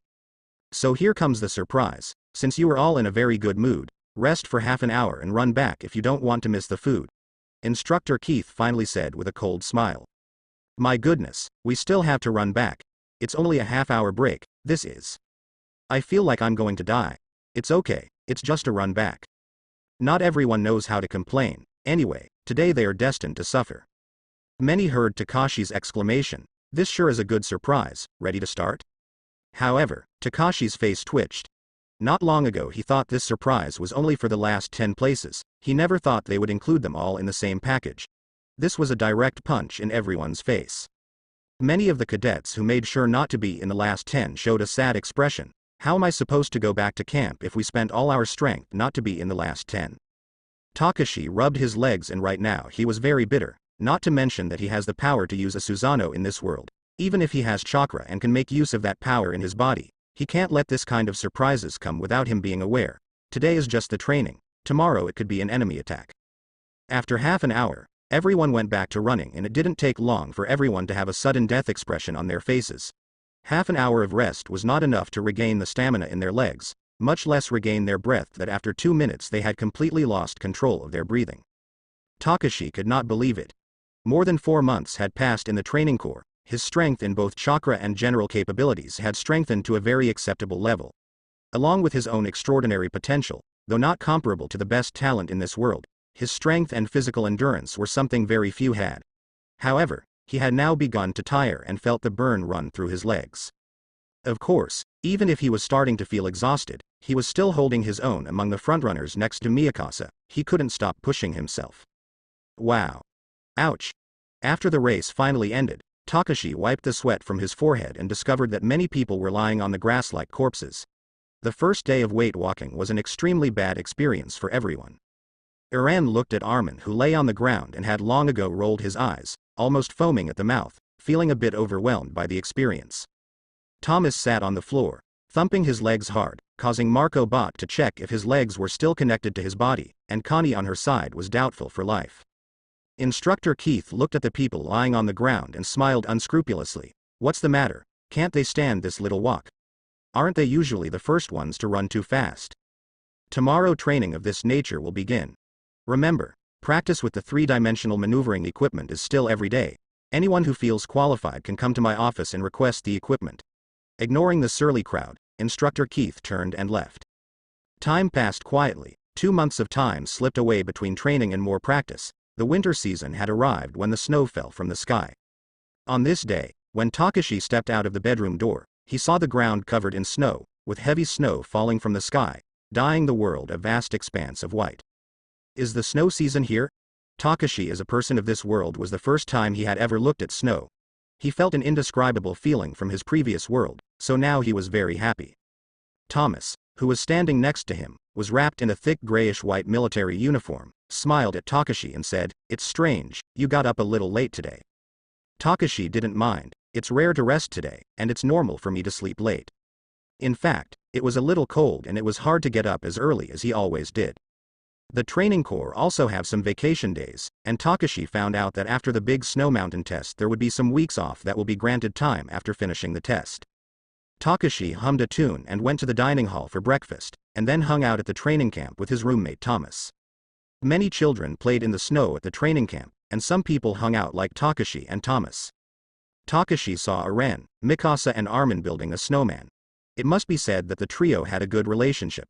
Jean Kirstein acted like a calm and beautiful man on the side, trying to attract Mikasa's attention. In all honesty, Jean is tall and handsome, looks in line and has excellent training results. However, in Mikasa's eyes there is only one Eren in her life. Takashi and Thomas walked to a corner of the training ground. He found Mina and Annie under a leafless maple tree. The blonde girl was standing under the tree in a daze. Mina was making a snowman, and when she looked at Takashi she greeted them politely. Takashi bent down, grabbed a handful of snow and made a ball which he then threw hard. The snowball he threw and smashed it on Mina's back. Mina, who was hit by a snowball, stood up and turned her head, looked at Takashi, bent down and grabbed a handful of snow, balled it up and threw it at Takashi. Takashi pulled Thomas to his side to block it. Stat. The snowball hit Thomas directly in the head. Then, Takashi turned and ran. Thomas was stunned at first, then came to and frantically chased after Takashi. As he ran, he shouted, "Stop! Takashi, I have to hit you too." In Thomas's psychological mindset he thought that Takashi could flirt with a girl in front of him, but he couldn't use him as a shield whenever he pleased. Mina stroked her forehead with her hand, her expression a bit helpless, obviously speechless in the face of these two. Annie, the cool beauty on the side, asked, "Mina, do you have a good relationship with Takashi? I think Takashi is very interesting." Annie showed a rare smile, bent down and built a snowman with Mina. "Okay. Takashi always seems carefree coming to this place. However, I can tell that he hides much more than he expresses, while his simple actions always leave Eren and Jean surprised." Thinking of something, Mina smiled. Last time she accidentally tricked Eren. In other words, the result was that Mikasa's eyes were scary at the time. Annie looked at Mina and asked matter-of-factly, "Do you like Eren?" "No. I just think Eren is brave, although he's not as good as Takashi, who cares about everyone's growth. He works very hard, just like Mikasa." Sasha said Mikasa insists on practicing boxing every night, which is kind of intense. Mina showed a wry smile. Not to mention that Annie and Mina were having a good time chatting on one side. On the other side, Thomas still couldn't catch up with Takashi. But Takashi took the initiative to stop and said that he would make peace with Thomas on this beautiful day. However, Thomas disagreed and threw a 9-ball which hit Miox's face. The result was not very pleasant.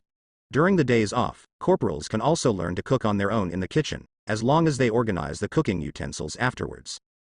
Takashi, who had bragged about his cooking skills to Sasha, prepared a delicious meal recalling some recipes from his previous life. As Takashi chatted with Thomas for a while, around noon, he walked to the kitchen and Thomas followed him with anticipation. Thomas knew Takashi's culinary skills better than anyone else. Takashi walked to the entrance of the dining room and discovered that Krista and Ymir were having a snowball fight off to the side. He couldn't help but think about the last time he cheated on Eren. 10 days ago, Takashi and Eren were chatting in the wooden hallway at the entrance of the cafeteria after lunch. Krista, Ymir and Mina were chatting in the open space on the right side of the counter. Due to the standing problem, Takashi and Eren couldn't see the three of them because of the blind spot. Takashi asked aloud, "Eren, who do you think is the most beautiful, Mikasa, Annie, Krista or Mina?" Eren, who was a bit overwhelmed by the sudden question, replied, "That. I think it's almost the same thing. Why are you suddenly asking me this?" Looking at the old cat, Takashi still didn't give up. "So, who do you think is the cutest?" Eren blushed. Maybe no one had ever asked him that question before. That, Krista. Krista aside blushed immediately. Ymir looked at Eren and Takashi with an unhappy expression. Mina smiled and said nothing. Later, for some unknown reason, this matter spread quickly everywhere and eventually all the soldiers in the training corps knew about it, and there was a lot of talk about it, both boys and girls. Here's what the boys had to say. Jean. Mikasa is the prettiest. No rebuttals accepted. Reiner. Krista. No explanation. Takashi. It doesn't really matter. I'm the prettiest anyway. However, Sasha always steals my buns. Berthold. Annie. Tomas. Mina. Eren. I just told the truth. Why are you looking at me like that, Mikasa? Connie. They're all pretty girls. Marco. It's really hard to tell the difference. I support Connie. Takashi was originally just curious about protagonist Eren's tastes, but he didn't expect this to spread through everyone's mouths. Anyway, Mikasa's expression was terrifying when she found out about this, especially after hearing Eren say that Krista is the cutest. Anyway, Takashi could only look at Mikasa for 2 seconds before being defeated and slipping away. After that, Mikasa didn't really like the conversation topics Takashi brought up. How complicated it is to understand women's minds. Well, that doesn't go with Sasha. Takashi muttered as he thought about all he had gone through for a simple topic of conversation. Lost in thought, Takashi didn't move until Thomas spoke to him. After frying up a plate of grated potatoes, rice and a plate of scrambled eggs with some spices he found in the kitchen, in the dining room Takashi and Thomas waited until the food wasn't too hot to eat it. Takashi knew how amazing he had cooked today. Not all meals in the training corps have rice patties, many times it's bread and oatmeal soup. Takashi looked at Eren and the others who had come for lunch and motioned for them to come over and taste the food he prepared. Takashi. I heard you had cooked together with some more classmates earlier. What did you prepare for me? Sasha rushed into the dining room with an intense look on her face. Well, this meal I had never prepared before since I didn't have the proper materials. Now I can say that it came out pretty much the same as the idea in my imagination. Takashi held a plate up for Sasha to taste. Mikasa, Eren and Armin watched this scene with an amused smile. The person I least thought of cooking food was you, Takashi. Very strange. Eren and the others were intrigued to eat the dishes Takashi had made. Humph. Thomas snorted sadly and looked at Takashi as he passed out the dishes that should have originally been his. At the sight of the food, Eren and Armin were speechless. What was this called? Eren had only heard that a while ago Takashi had prepared some food, but it wasn't as flashy as it was now. Mikasa's voice was cold and sweet. It's good to talk about food, just food. Takashi smiled as he shrugged, taking Mikasa's words as an uncomfortable hiss in his ears. While Eren had even been glad of the incident provoked by Takashi's questions, it wasn't the same for him who bore Mikasa's cold stare. I think it would be better to talk about how to cross the snow mountain. Sharing information is useful to help each other. Takashi changed the subject. Armin has already planned it. Do you want to join us? Eren asked. Takashi smiled and said, I made a team with Jean, Thomas and Marco. Everything will be fine. If the weather is normal, there shouldn't be any accidents. Armin analyzed with a thoughtful expression. Could it be true that no accidents would happen in this test? Takashi suddenly felt bad. He didn't know much about the future. Takashi only remembered the first animated part of this world, and would very possibly never remember what would happen next. Even in this test he had no recollection of seeing it develop, so he could only take the test and take care of himself. Just after lunch at noon, Instructor Keith told everyone to gather in the general courtyard. A group of soldiers from the training corps lined up in a neat square in the general yard. This time no one had any intention of talking. It has been a while and these teenagers already seemed to be fully accustomed to the military. Instructor Keith wore a gray-green military uniform and a cap and stood in front of everyone. With his hands behind his back, he walked a few more steps into the crowd and said, "All right, you little bastards, you're finally behaving a little decently. Today I'll talk about the snow mountain test." Instructor Keith moistened his throat and shouted, "The time has been decided. The day after tomorrow the mountain test will begin. The total distance of the test is almost 25 kilometers, including 20 kilometers on flat terrain and 5 kilometers on the snowy mountain. It will start early in the morning, and the earlier you arrive, the higher the score you will get on your record. Remember, the results of this test are very important and will be included in the final evaluation. Tomorrow you will have a full day to prepare your equipment and materials. Winter clothing has been distributed and oil lamps can be picked up at the warehouse. Remember, don't deviate from the route and do what you can to arrive on time before dark. If you think you can't make it, I recommend that you give up this test. If you fall or get carelessly lost in a place like that, it may be too late when the instructors come to your aid." Takashi knew that a test in the snow is no joke, let alone to be irresponsible. As it gets darker, the weather gets colder and the proportion of physical wear and tear increases. Going over the hill in the snow, they have to make it to a camp at the foot of the mountain. However, all this remains a major challenge. Remember, you can form teams of no more than 5 members, you can move quickly and steadily that way. Keith pointed out with a discerning look. After Instructor Keith finished speaking, he pointed to a young instructor with a book in his hands and said, "Now, if you wish to participate and believe you have the skills, you can go to my office to sign up today. Spread out." Keith took the book immediately, and those who wanted to participate followed him naturally. Takahashi did not hesitate, along with Iren and Connie followed him directly. Although he had no intention of participating in the exams, he knew it was a good training experience. However, there are also people who hesitate to participate or stay where they are. Not many are ready to participate. After all, the only people who can join the military police corps are the top 10 in the final score, which considering their capabilities is impossible. A young and somewhat small training corps soldier seemed to struggle, stood there for a long time and finally walked into Instructor Keith's office. Some people are unremarkable. Liam and Daniel are 2 clear examples.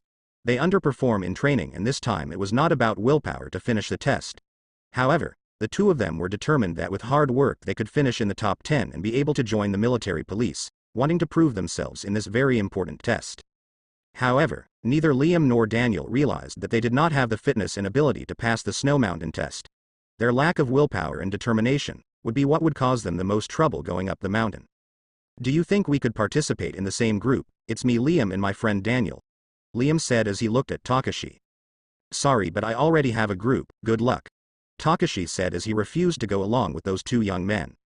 "I understand, thanks anyway," Liam nodded and left.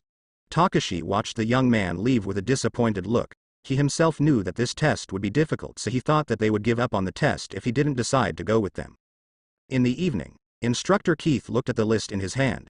The total number of people was 257 and the number of applicants was 121, which was more than he thought. At first he thought there would not be even half of them in this test. He looked closer and found some guys that made him frown. He didn't know the level of all the soldiers, but he still knew which ones were excellent and which ones were the worst. Forget it.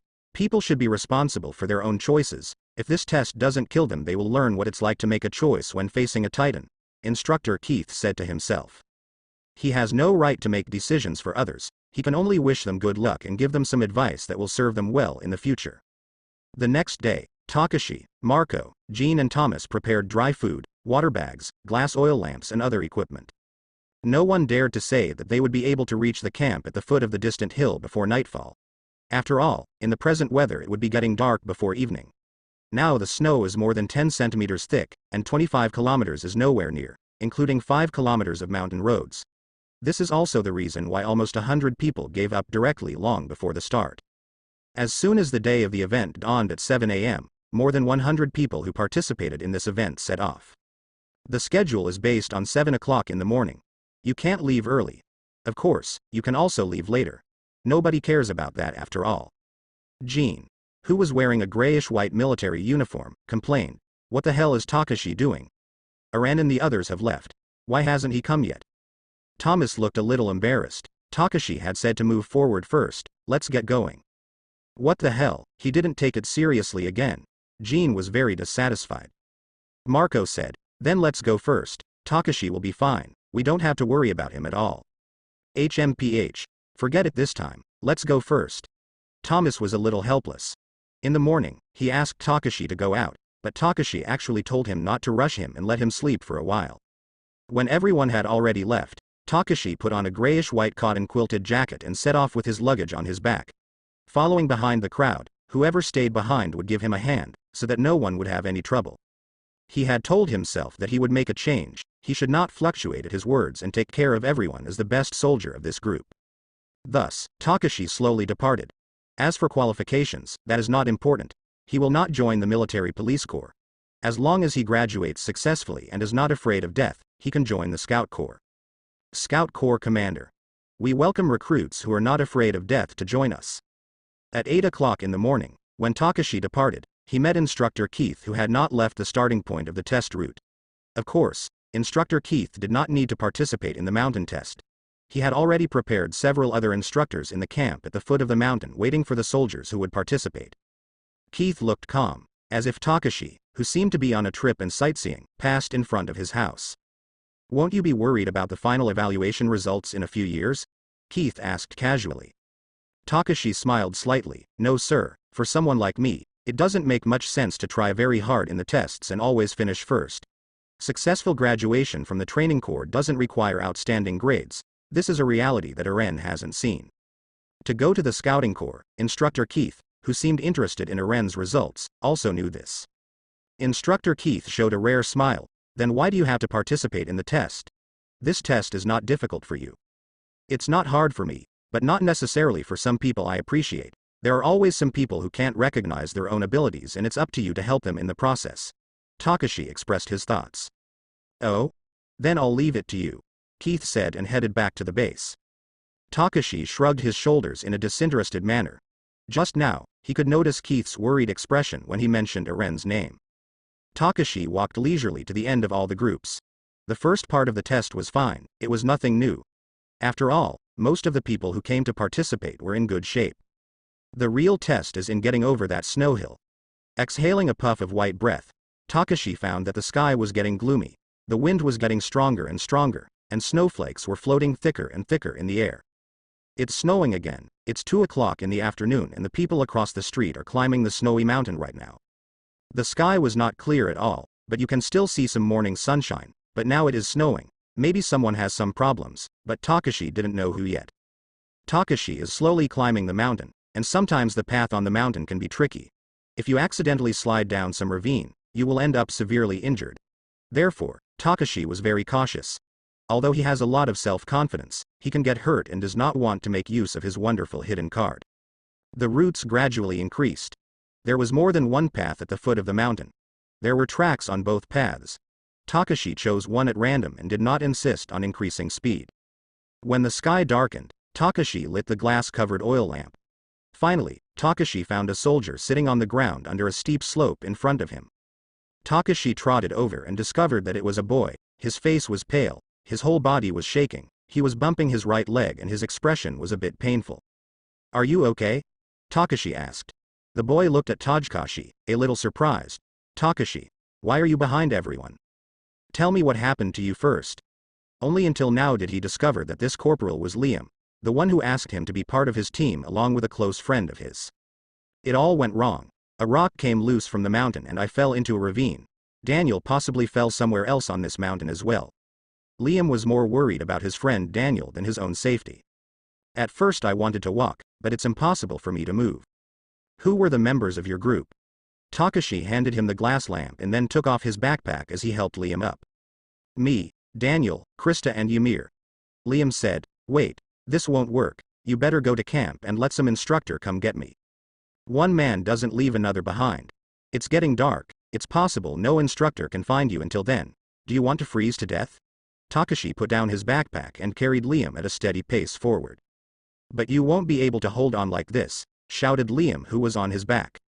We are almost at the top of the mountain, and at this point it's not possible to go down the mountain either. Don't worry, I'm stronger than you think.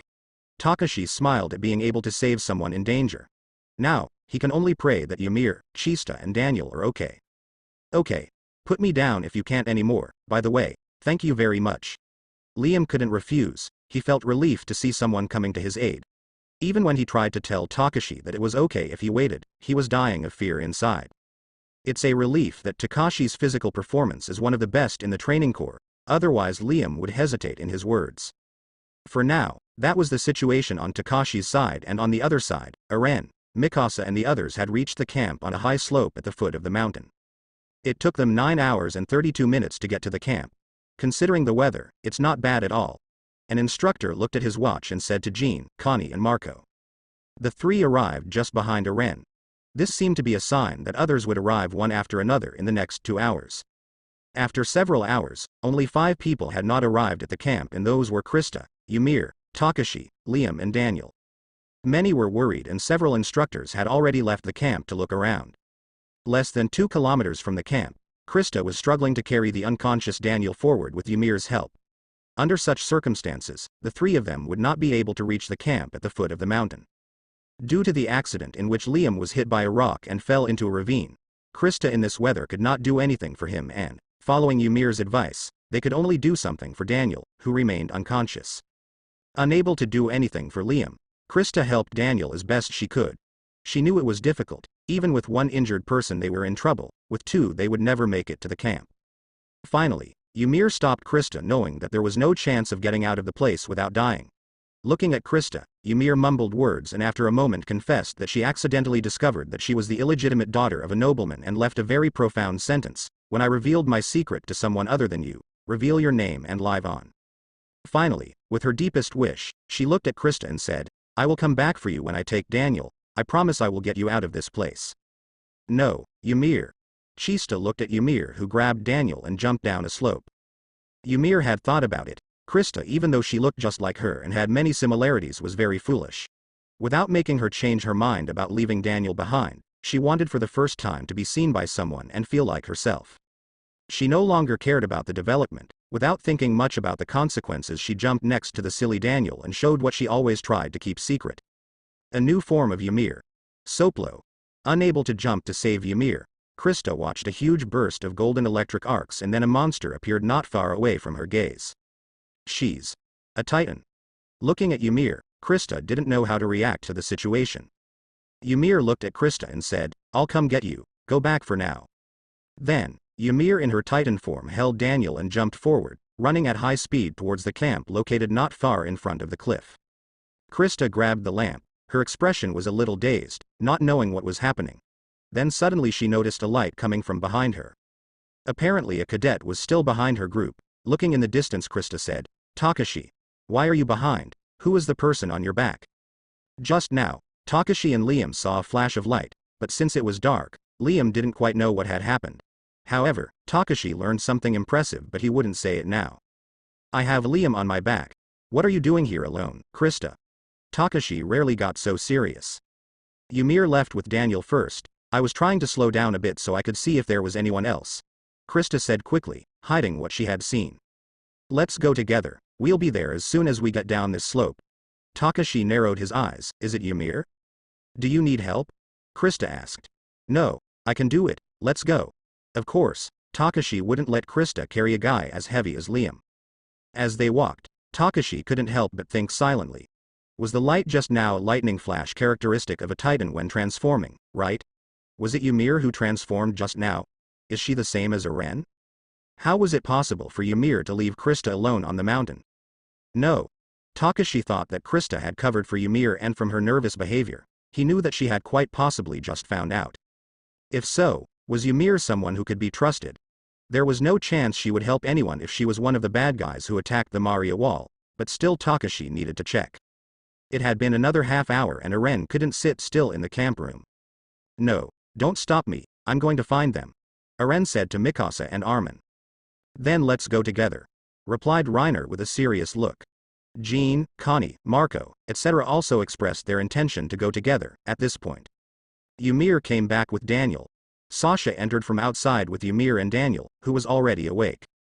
Connie asked Ymir, have you seen Takashi, Liam and Krista? Ymir was stunned for a moment, obviously not expecting so many people not yet back to their dorms.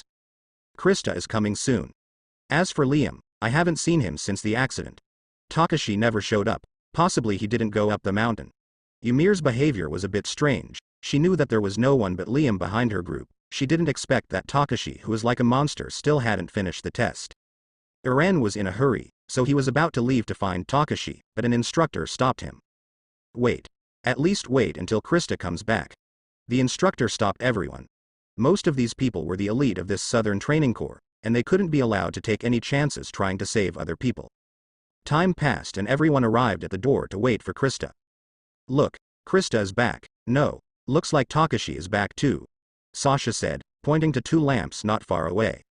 Ymir sighed in relief. He couldn't go back because of the instructor's instruction and anxious people. She could only rely on Krista's skills to get back to the camp. After all, it was not far away. Sasha ran to Takashi and asked, Takashi, why were you so late? Takashi handed over the injured Liam to the instructors and said to Sasha, the path was blocked. No, let's talk inside. Late at night, more than 20 people were sitting around the fire. Sasha stood by Takashi's side as if she had been very worried about her friend's absence. Takashi had changed his clothes wet from the snow and sweat. He had walked most of the mountain with Liam on his back. He weighed a lot, so it was not an easy task. That's why Ymir rescued Daniel by turning into a titan and throwing himself down the cliff. Only then he could help Krista. At that moment, Ymir only acted so that Krista could return safely and not sacrifice herself for a fool like Daniel. On the other hand, not wanting to take Krista, Ymir thought that this would be the best way for her to think about what had happened and hopefully hide her secret. So that guy Takashi carried you on his back most of the mountain. Ymir felt amazing. If she didn't become a titan, though, her physical condition would be considered top-notch among normal people, but it was impossible for her to carry an unconscious Daniel. Liam, who was wrapped in a blanket, was still in shock. That's the truth. I was worried it would affect him on the way over. I didn't expect him not to take a break. Eren, who was used to Mikasa carrying him and helping him a lot, thought it was natural among people with the Ackerman surname. Reiner looked at Takashi with some surprise. How did you do it? Your stamina and strength are very good, but it's not enough for you to carry a person all over the mountain. Takashi smiled and said, I didn't want to die, not in this place so far away from the world. With those thoughts in mind, my will and perseverance did the job. Takashi's words and actions were nothing special. Reiner stopped talking. Connie and Thomas gaped. The strongest and most popular people within the training corps are strong enough to climb the mountain by themselves, but when it comes to carrying others, the subject would change. However, sharp-minded Armin paid no attention to this. Takashi, why did you walk last? Everyone was stunned before thinking about this question. I think he fell asleep, Connie said. Takashi got up from the campfire, walked over to Connie and slid his hand over his bald head. Well, you can think about that. Eren was a bit puzzled. Don't you care about the evaluation results? This time, they'll be included in the final score. Takashi looked at Eren and looked at everyone again. At this moment, he thought of something and said, Eren, is the final score really important to people like us? Only the top 10 final grades are eligible to join the military police corps and live in the inner city. The better the soldier, the better the chances of staying out of harm's way. Does this mean anything to us who are going to join the scout corps? Eren was puzzled for a moment. He obviously hadn't thought about this topic before, but he soon came to his senses and realized the contradiction. Everyone's expressions were different. Some people were suddenly surprised. Some people were calm and obviously realized this a long time ago. Annie leaned to one side and felt very non-existent. She looked at Takashi and retracted her eyes. She was still a little surprised. She thought Takashi, a smart young man, could do things better than anyone else. Jean Kirstein was a bit irritable. He was someone who worked hard to get into the military police corps. Sometimes he also felt absurd. As a soldier, he worked so hard to stay away from the battlefield. As Takashi told them, he would rather bleed now than bleed in the future. At this, Jean couldn't help but ask, Takashi, why do you have to join the exploration corps? Jean asked the question that many people want to ask. Eren wanted to join the exploration corps to kill all the titans, and something that very few people know is to avenge his mother's death. But none could understand Takashi. Being a hunter, would he rather leave the forest to go fight titans? Takashi only now felt a void in his memory and answered calmly, there is no special reason. The world is very big and I want to go and see it. I will fight those who are my enemies and save all those who can be saved. I don't hate titans, but I am determined to exterminate them to save as many lives of our people as possible. There was a silence, and it was the first time someone said go die outside the wall in such a cool and refined way. After a while, Connie said, Takashi, I didn't expect you to speak so elegantly. I thought you would just ridicule people. Connie was very tolerant of Takashi touching his head. He felt there was no prejudice with his actions. Only sometimes they fought over some differences, but everything was resolved in the end. Just because of that. Looking at the outside world and fighting titans, a very fair thing to do, but it didn't meet the characteristics of being a hunter. Jean looked at Takashi and thought, he can force himself not to think about that issue, but no matter what, he must go to the military police to maintain a stable life in the future within the big city. The atmosphere suddenly became quiet, no one had anything else to say. At this moment, Sasha looked at Takashi and suddenly said, Takashi, I'm sorry but I'm hungry, do you have something to eat? With a few simple words from the potato girl, the mood became cheerful. Takashi took out a piece of bread from Liam's backpack and stuffed it into Sasha's mouth and said to everyone, I'm tired, you should go to bed. Then Takashi walked straight out of the living room and walked towards the previously arranged bedroom. He suddenly felt strange. Everyone smiled and stopped thinking about it. It was still early to join the corps or enter the military police. It had only been a little over half a year and there were still more than 2 years left to consider future plans. Iran, who hasn't spoken for a moment now, has a firm expression on his face. No matter how absurd it is that a good soldier can stay away from the battlefield, it won't change his goal.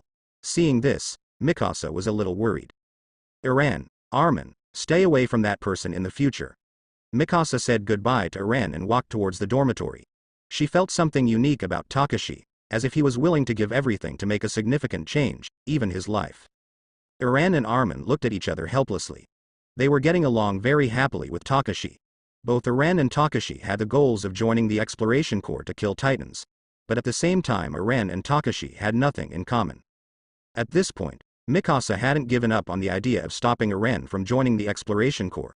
The reason she didn't show it too clearly was because she knew she couldn't stop him. Takashi's appearance made Iran more determined. This is the reason Mikasa doesn't like seeing Takashi, though he is also aware that he would be just as stubborn without a Takashi by his side. Sasha's eyes glittered, feeling too sad to try to eat the bread Takashi had handed her. Takashi had been restless since the ordeal on the snowy mountain. He knew what he had seen on the mountain and was very familiar with what happened.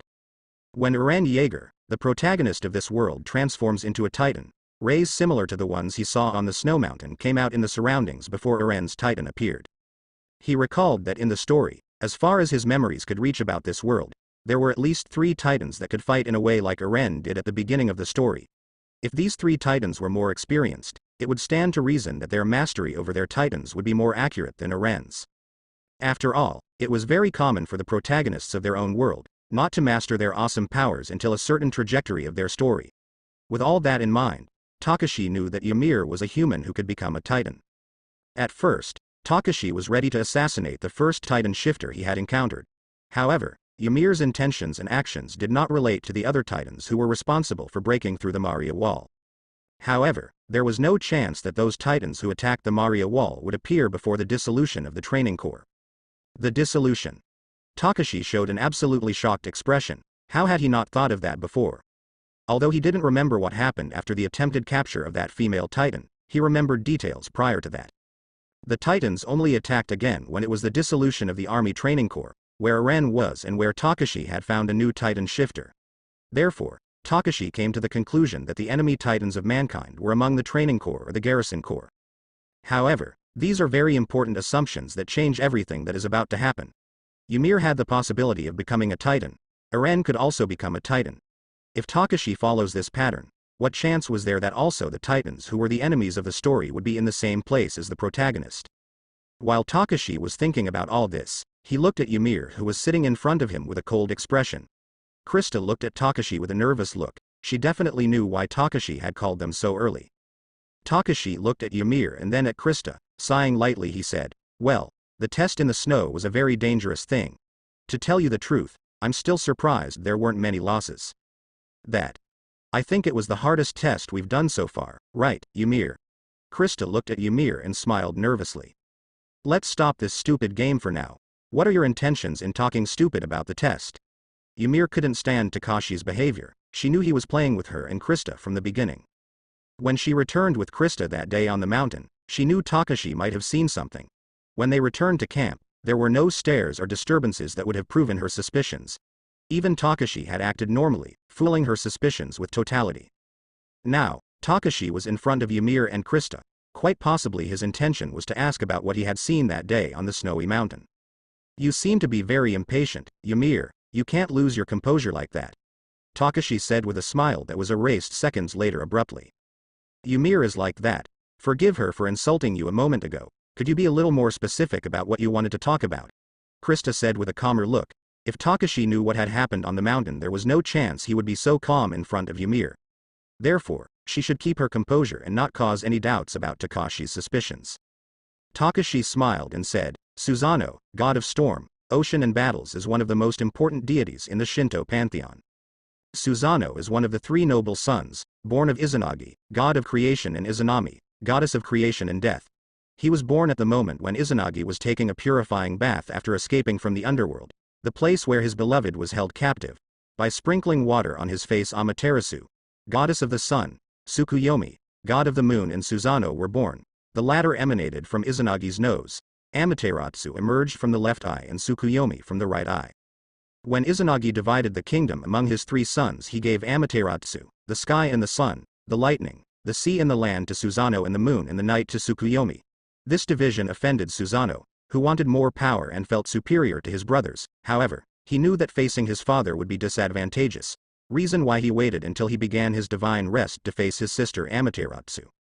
Hearing Takashi's words, Ymir and Krista didn't quite know what it was all about. Without having a chance to ask a question, Takashi closed his eyes abruptly. After saying that, Takashi pointed out, Susanoo is the most powerful of his brothers, a power that cannot be matched in this world. His fury and spite are enough to kill everyone without any complications. At over 42 meters in his perfect state, Susanoo fears nothing. Have you gone completely insane? Ymir dryly scoffed at Takashi's words. However, when Takashi opened his eyes, he looked at Ymir with his Mangekyo Sharingan activated. Now then, if you don't want the Susanoo to make a presence in this world, which one of you can become a titan? As Takashi's eyes changed, Ymir and Krista could see that blood-red color in the blades around his pupils. Feeling the room cooling down, Ymir was ready to do what was necessary to escape this situation. Switch to the titan's body. Krista had a pale expression. She looked at those terrifying eyes of Takashi, not knowing what to do. Ha ha ha. Apparently you're a much worse demon than I imagined. Ymir smiled slightly and said, What do you want to know for? What are you looking for by asking that? Ymir couldn't see Takashi's true intentions clearly. If he was really looking to kill her, he wouldn't have asked those meaningless questions just now. Even so, from Takashi's words, Ymir knew that he had the same abilities as her in a way. Therefore, if she wants to keep Krista safe, she needs to be careful. I heard that it took a pain trigger for the Titan to make a presence. A while ago when Maria Wall was taken down by Titans, when I heard that they disappeared at the mere human sight, I knew that they were someone with the ability to change from human to Titan. Takashi said seriously. I am not part of the Wall attack, Maria. I don't even know how I got this ability. Just one day I woke up and was human again. I don't care if you have that ability. All I care about is knowing whose side you're on and what your intentions are in our world. Takashi deactivated his Mangekyo Sharingan and pointed out, You know, the good guys and the bad guys are from different perspectives. I'm part of the people who want to get out of the walls and be free, but I'll make sure to end those who want to harm us. So you're just like Ymir? Krista was very surprised. She couldn't imagine that there was another person just like Ymir. It's very different. Ymir's kind and mine have no relation. I don't know if there are special effects when becoming a Titan, but everyone should have their forms and consequences. In saying this, Takashi knew that Ymir was very different and did not have the stereotype of a villain. In the original story, the Titans attacked the Maria Wall, and it was only until later that it was learned that they were attacked by intelligent Titans. Both Iran and Ymir could make a very big change for the future fight against the Titans, for which it would not be beneficial to totally distrust Ymir. It's a relief that you have an open mind. Ymir is a very good friend, she wouldn't hurt anyone. Krista looked at Takashi with a sad smile. Ymir, I don't know how many more can become a Titan just like you and me, but if there's one thing I'm sure of, it's at least 5. Takashi said, if we want to survive, we must work together and prove the truth about Titans and how it is possible for things like us to exist. You are too optimistic. Why trust someone who is your enemy? If I were you, I would try to kill you at all costs. Ymir showed no expression on her face. I too woke up with powers greater than my imagination. My memories were flooded with specific knowledge of what I could do. Ymir, I seek nothing from you. If you think only of your own freedom, I hope you will not stand in my way. You can't imagine the power hidden in my body, stronger and faster than any other Titan, tall and ready for combat at any moment. Takashi showed a determined voice. Now we defend our freedom. The Titans attacking us seek to erase our freedom and kill us somehow. I will take it upon myself to find out who and why they attack us. If you stay by our side, it means you decided to fight together with me." After hearing that, Ymir looked at Takashi and tried to evaluate his true intentions. This time she had no choice. If he became a Titan and gave up that liberty she got, it would be of no use. Looking at Krista, Ymir was sure that Takashi was not interested in whether or not she could become a Titan. When she looked at those blood-red eyes, she knew that Takashi was also someone special and would not hesitate to kill her if she did something unexpected. "I have no intention of seeking freedom or facing other Titans. The humans in this place would turn me into some kind of weapon," Ymir said with a grim expression. "Then it's enough that you help me with what you know. I'll take care that you won't be discovered." Takashi clapped his hands with a smile. Being a person who had seen the drama in this world, he knew that the protagonist could become a Titan, so I can rely on another with his same abilities. How could he not associate Ymir with the enemy Titans in the series? Easy. Takashi would personally make sure that Ymir is not a threat. If he discovers any relation with the enemy Titans of humanity, he will personally take care of eliminating it. It wouldn't be at all beneficial to force everything he was looking for in his relationship with Ymir now, just as it wouldn't be smart to trust her entirely. For now, all he wanted to do was to have control and knowledge beyond what he remembered of this world. At the same time, he thought of Ymir as a sort of main character who would receive her development later. But since Takashi mostly didn't remember what was in store for this world, he had to play with what he had in his hands. "If this world doesn't want my help, I'll take my fight with a significant change, just like that voice told me." Takashi needed to fulfill his obligation in this place, to make a meaningful change. "Well, you could be my future wife." Takashi looked at Ymir with a mischievous smile and then looked at Krista, who didn't know what was going on. "You can go fuck yourself." Ymir smiled coldly. "Don't listen to her, Krista. We could all three of us get married together and thus guard this secret until death." Takashi touched his heart in anguish. I don't think I can do it," Krista said with a flushed face. "What secret?" A voice came from afar, startling the trio. Mina was standing in the doorway with a smile. "Mina, what a surprise." Takashi smiled and said, "Well, I didn't want to share it with someone else, but you should know that Ymir is in love with my beauty, my face and my body." Mina showed a surprised look, looking at Takashi and Ymir, who were blowing smoke from her ears. "Takashi, I'm going to kill you," said Ymir, who was stopped by Krista. "Love is a strong weapon. We must love each other all as a family. I will make a sacrifice and marry all the women who wish to be by my side." Takashi raised his hands with tears of happiness. This time, Takashi had played with fire. Krista didn't stop Ymir anymore and joined the group beating. Mina also showed a smile as she helped her sisters in the fight. In the afternoon, Ymir and Krista were walking through the vast forest near the base of the training corps. During the next few hours after Takashi revealed his darkest secret, Ymir questioned himself many times to go far away. Even if he acted with a tough attitude that was the result of all the terrible things that have happened to him, she thought that everything carried a balance. This time, she had someone very close to her that she actually cared about. She had revealed her identity in the Snow Mountain ordeal and believed that Krista would reveal her secret to them all, but was surprised to hear that she trusted her. "A lot has happened these past few days. I thought you would run far away and not come back."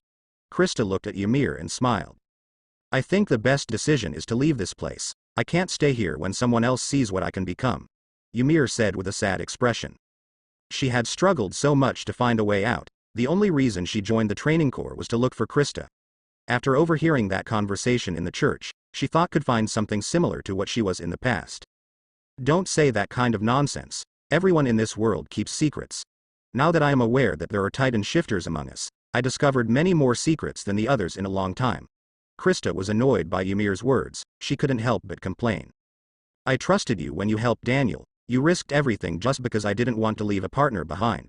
I'm glad to know who you really are. The only way for us to survive in the future is to work together." After hearing that, Ymir showed a surprised look before smiling with relief.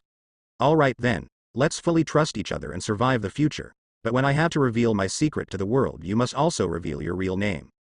"It's an oath." Krista nodded slightly. It has been more than 10 days since the snow test was performed. Today is January 17th, 8:48. On this day, after Takashi got up, he took a slow shower, ate breakfast at high speed and some time later tidied up the entire room he slept in. There are only 3 residents currently in the whole quad dormitory. Now it was time for days off. The training corps gives recruits about a fortnight in mid-January, so many people had gone home. Thomas had left a few days ago for his hometown to spend time with his family. Eren and Armin had no place to go, so those recruits who did not want to return could spend the time training or doing some other free choice activity. After the conversation he had with Ymir, Takashi seriously thought that Ymir would leave the base on some later day. However, he was surprised that it was not that way. Therefore, Takashi was a bit more reassured by her presence and shared more time with Ymir and Krista during the subsequent days. It should be said that Ymir's personality did not change, she was still a witch with a poisonous mouth. Takashi, once he finished cleaning the room, slowly walked towards the forest, appreciating the silence of the surroundings. As Takashi slowly strolled through the forest, he heard someone calling out to him. Takashi. Can we talk? A slightly hesitant voice sounded. Takashi turned his head and looked at an unfamiliar corporal sitting in a large, thick-looking tree. It's a pity that the voice didn't belong to a beautiful girl, so Takashi felt a bit sad, but he still walked over and listened to what the person had to say. Do you have something to talk to me about? Takashi asked kindly. It's nothing, but I would like to practice with the three-dimensional maneuvering equipment together with you. Please, I won't waste too much of your time. Takashi is not someone cold, nor is he an emotionless, thoughtless person, so he wouldn't mind practicing with soldiers excited to increase their skills. Sure. After the vacations you can train by my side to increase your physical and practical skills. It's up to you how much you learn, that's easy. Takashi said with a slightly surprised smile. The corporal was a little excited and said, Thank you very much, by the way, my name is Horatio Nelson. Takashi nodded, sat down next to Nelson and asked, Why are you working so hard to become better at handling three-dimensional maneuvering equipment? Are you looking to join the military police force? Nelson shook his head. I want to join the Exploration Corps and work very hard with my three-dimensional maneuver team, in hopes that I can avenge my father. It's just that maybe with my skills I can never make the top 100 of all the soldiers in the final tests. Horatio Nelson's tone was full of hatred and unwillingness. Takashi listened to his narration and gradually understood Nelson's story. Horatio Nelson's mother fell ill and died years after her illness. Like the original Takashi, Nelson was raised by his father. Similar to Eren's story, Nelson escaped with his father after the Mary Wall was torn down by the Titans, being one of the lucky few to escape that hell. However, they faced the common problems of everyone when they migrated to the inner walls, lack of food. Because of this, many people did not have enough to eat, and because of that their father was forced to participate in the first battle to retake the Mary Wall some years ago. It is known that in the end very few survived, so Nelson's father definitely died in that battle. Nelson not only hated the Titans as many thought, but also his hatred fell on the government of these walls and their absurd decisions just to keep satisfying his tastes. Many of the nobles had food to spare, food reserves to supply many people and families affected by that attack of the Maria Wall. However, the best decision they could make is to send the father and elders of affected families straight to their death. After 2 years of collecting stones and herbs in order to survive, after much time and careful thought, he decided to join the training corps to become a soldier. During all these months he trained very hard, but he could not beat more than 100 people, so he thought he had no talent or was not someone special to stand out. All his results in the corps were always in the middle, no matter how strong his goals were. Nelson didn't even dare to say publicly like Takashi and Eren that he wanted to go to the Exploration Corps, because he was afraid everyone would scoff, saying he would just be Titan food. After all, his partner Eren was very powerful, and to speak of Takashi, who was always among the first places in almost every test. Takashi agreed, he could do it without any problems and it wasn't at all annoying or a waste of time. When Takashi returned to the dorm, he was a little excited. Nelson wasn't even a mosquito in the original story, just a background doll. He had never heard his name, but that didn't mean there was no such person. Nelson and Eren's experiences are somewhat similar, but he has no halo of luck, and he is not an otherworldly person, but he is still the protagonist of his life. His hatred, his reluctance and the sweat shed from his hard training are something real, nothing fake. When he returned, Takashi was in a good mood. Today, he accepted a junior partner who would train rigorously in the future. Nelson expressed his gratitude to Takashi for his help and called him squad leader. Takashi had always wanted to form a special group and always considered Thomas as a good candidate to start with, but Thomas was so closed-minded and fearful of the future that his ambition was to enter the military police force, so he studied hard and trained hard enough to be one of the 10 candidates with those chances. He hummed a song and, after returning to the bedroom, began practicing chakra management. He heard from his friend Sasha that Mikasa insisted on practicing boxing every day, which was quite brutal and not at all satisfying. Takashi felt that he did not have the destiny of a protagonist in typical Shenxia stories and consequently could not open a harem, but now a boy regarded him as a squad leader who would encourage him to become a great soldier. Having a woman in the future could take it easy. Practice hard now and he would not have to suffer a hammering in the future by the hand of a titan. The days off that everyone in the corps received were quickly over.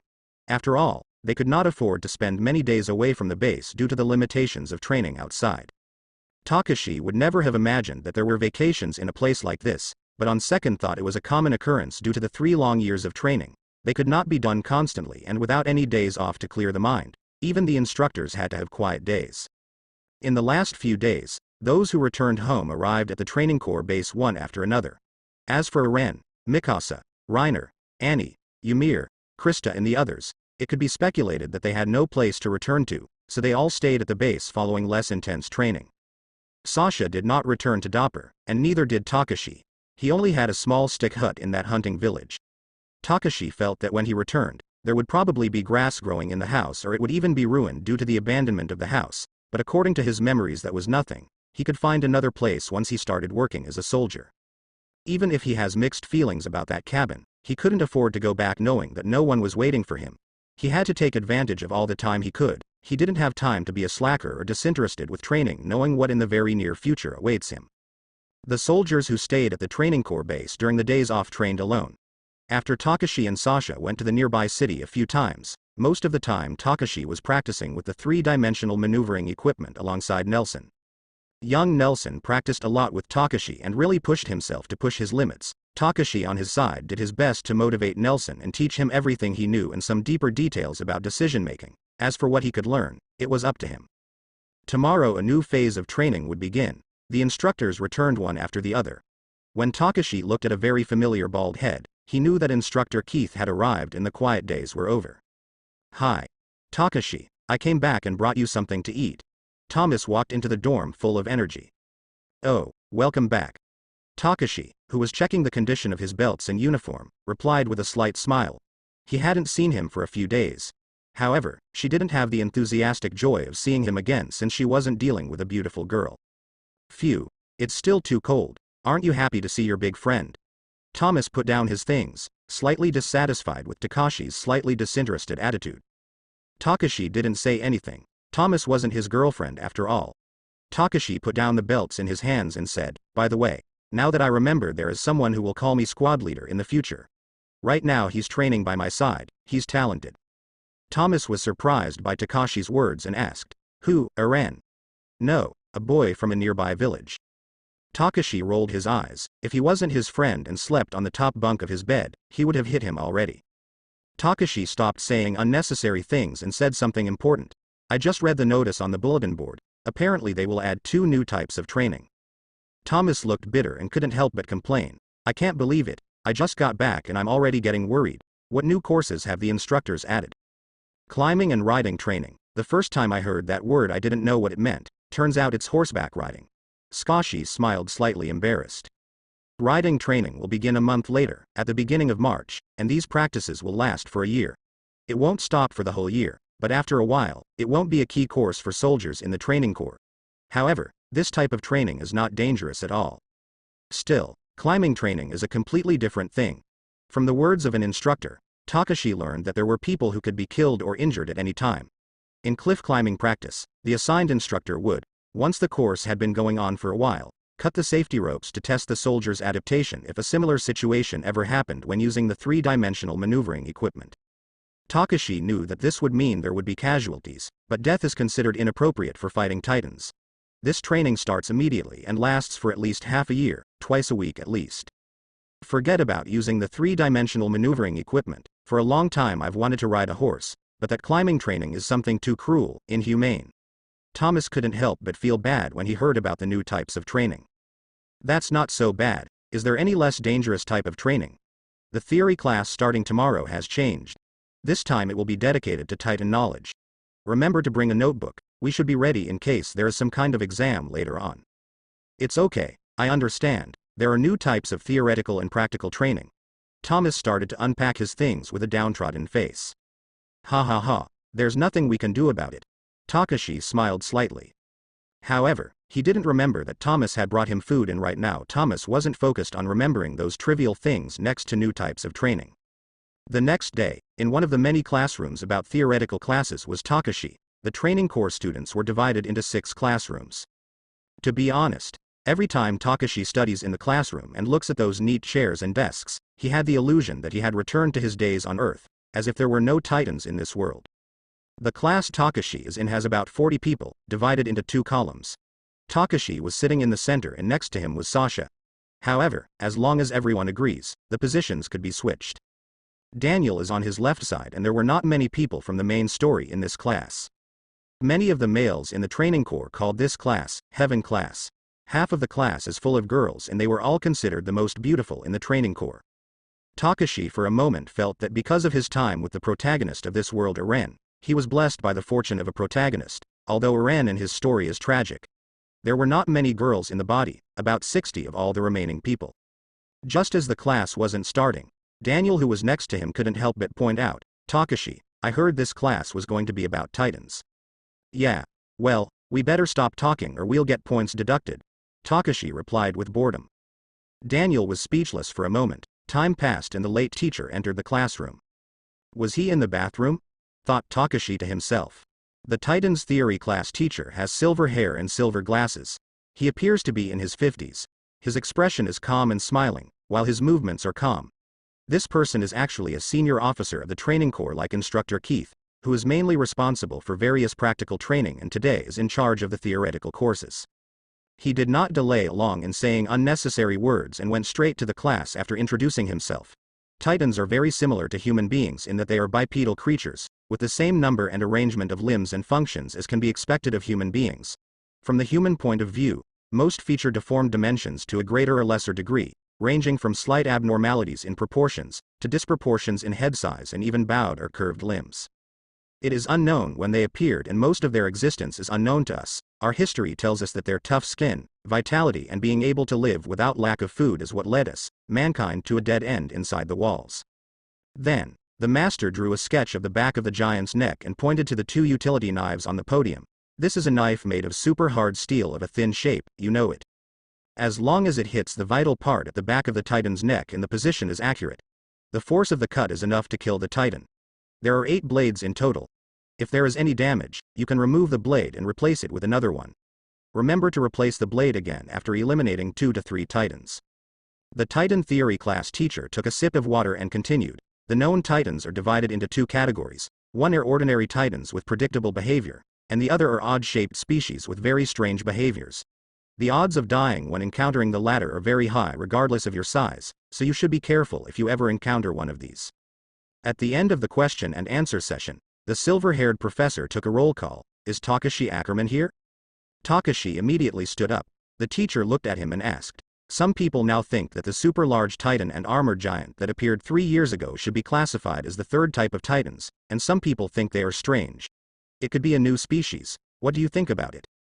Takashi said, "Even though I wasn't in the Shiganshina district, I heard what happened and how things developed. Therefore, they might be the first titans with developed intelligence that humanity has ever faced. Therefore, it should be in a separate category." Everyone was stunned when they heard Takashi's words. The instructor even opened his eyes in surprise. Why?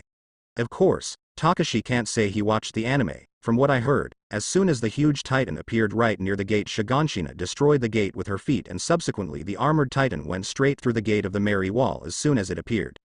Both titans showed obvious purpose, and a large number of titans came in as soon as the wall gate was broken through. You should know that there should not be hundreds of titans gathered outside the wall in such a short time. I think they are very intelligent, more intelligent than any other titan the human race has seen so far. Suddenly, the classroom fell silent and, for the people of this world, this translation was quite insightful and observant. Of course, it was only limited to the training soldiers. The people in the scouting corps don't know how many times they have analyzed the armored titan and the colossal titan. The master smiled. I think so too. I used to be a member of the survey corps and I had never seen such titans. They are definitely not as simple as the oddly shaped species. Okay, class is over. After saying that, the professor left. Everyone listened to the Titan theory class with great interest. It was much more interesting than the history class on the proper use of 3-dimensional maneuvering equipment. However, in the back of the class there was a young man with a pale expression and softly muttered, "We have to eliminate him." After the theory class, it's physical training, and this time it's stricter. After equipping the three-dimensional maneuvering equipment, it is necessary to carry other items. In the afternoon, it's theory training on the three-dimensional maneuvering equipment, and tomorrow the climbing training starts. The quiet days were over. Now a much more hellish training begins.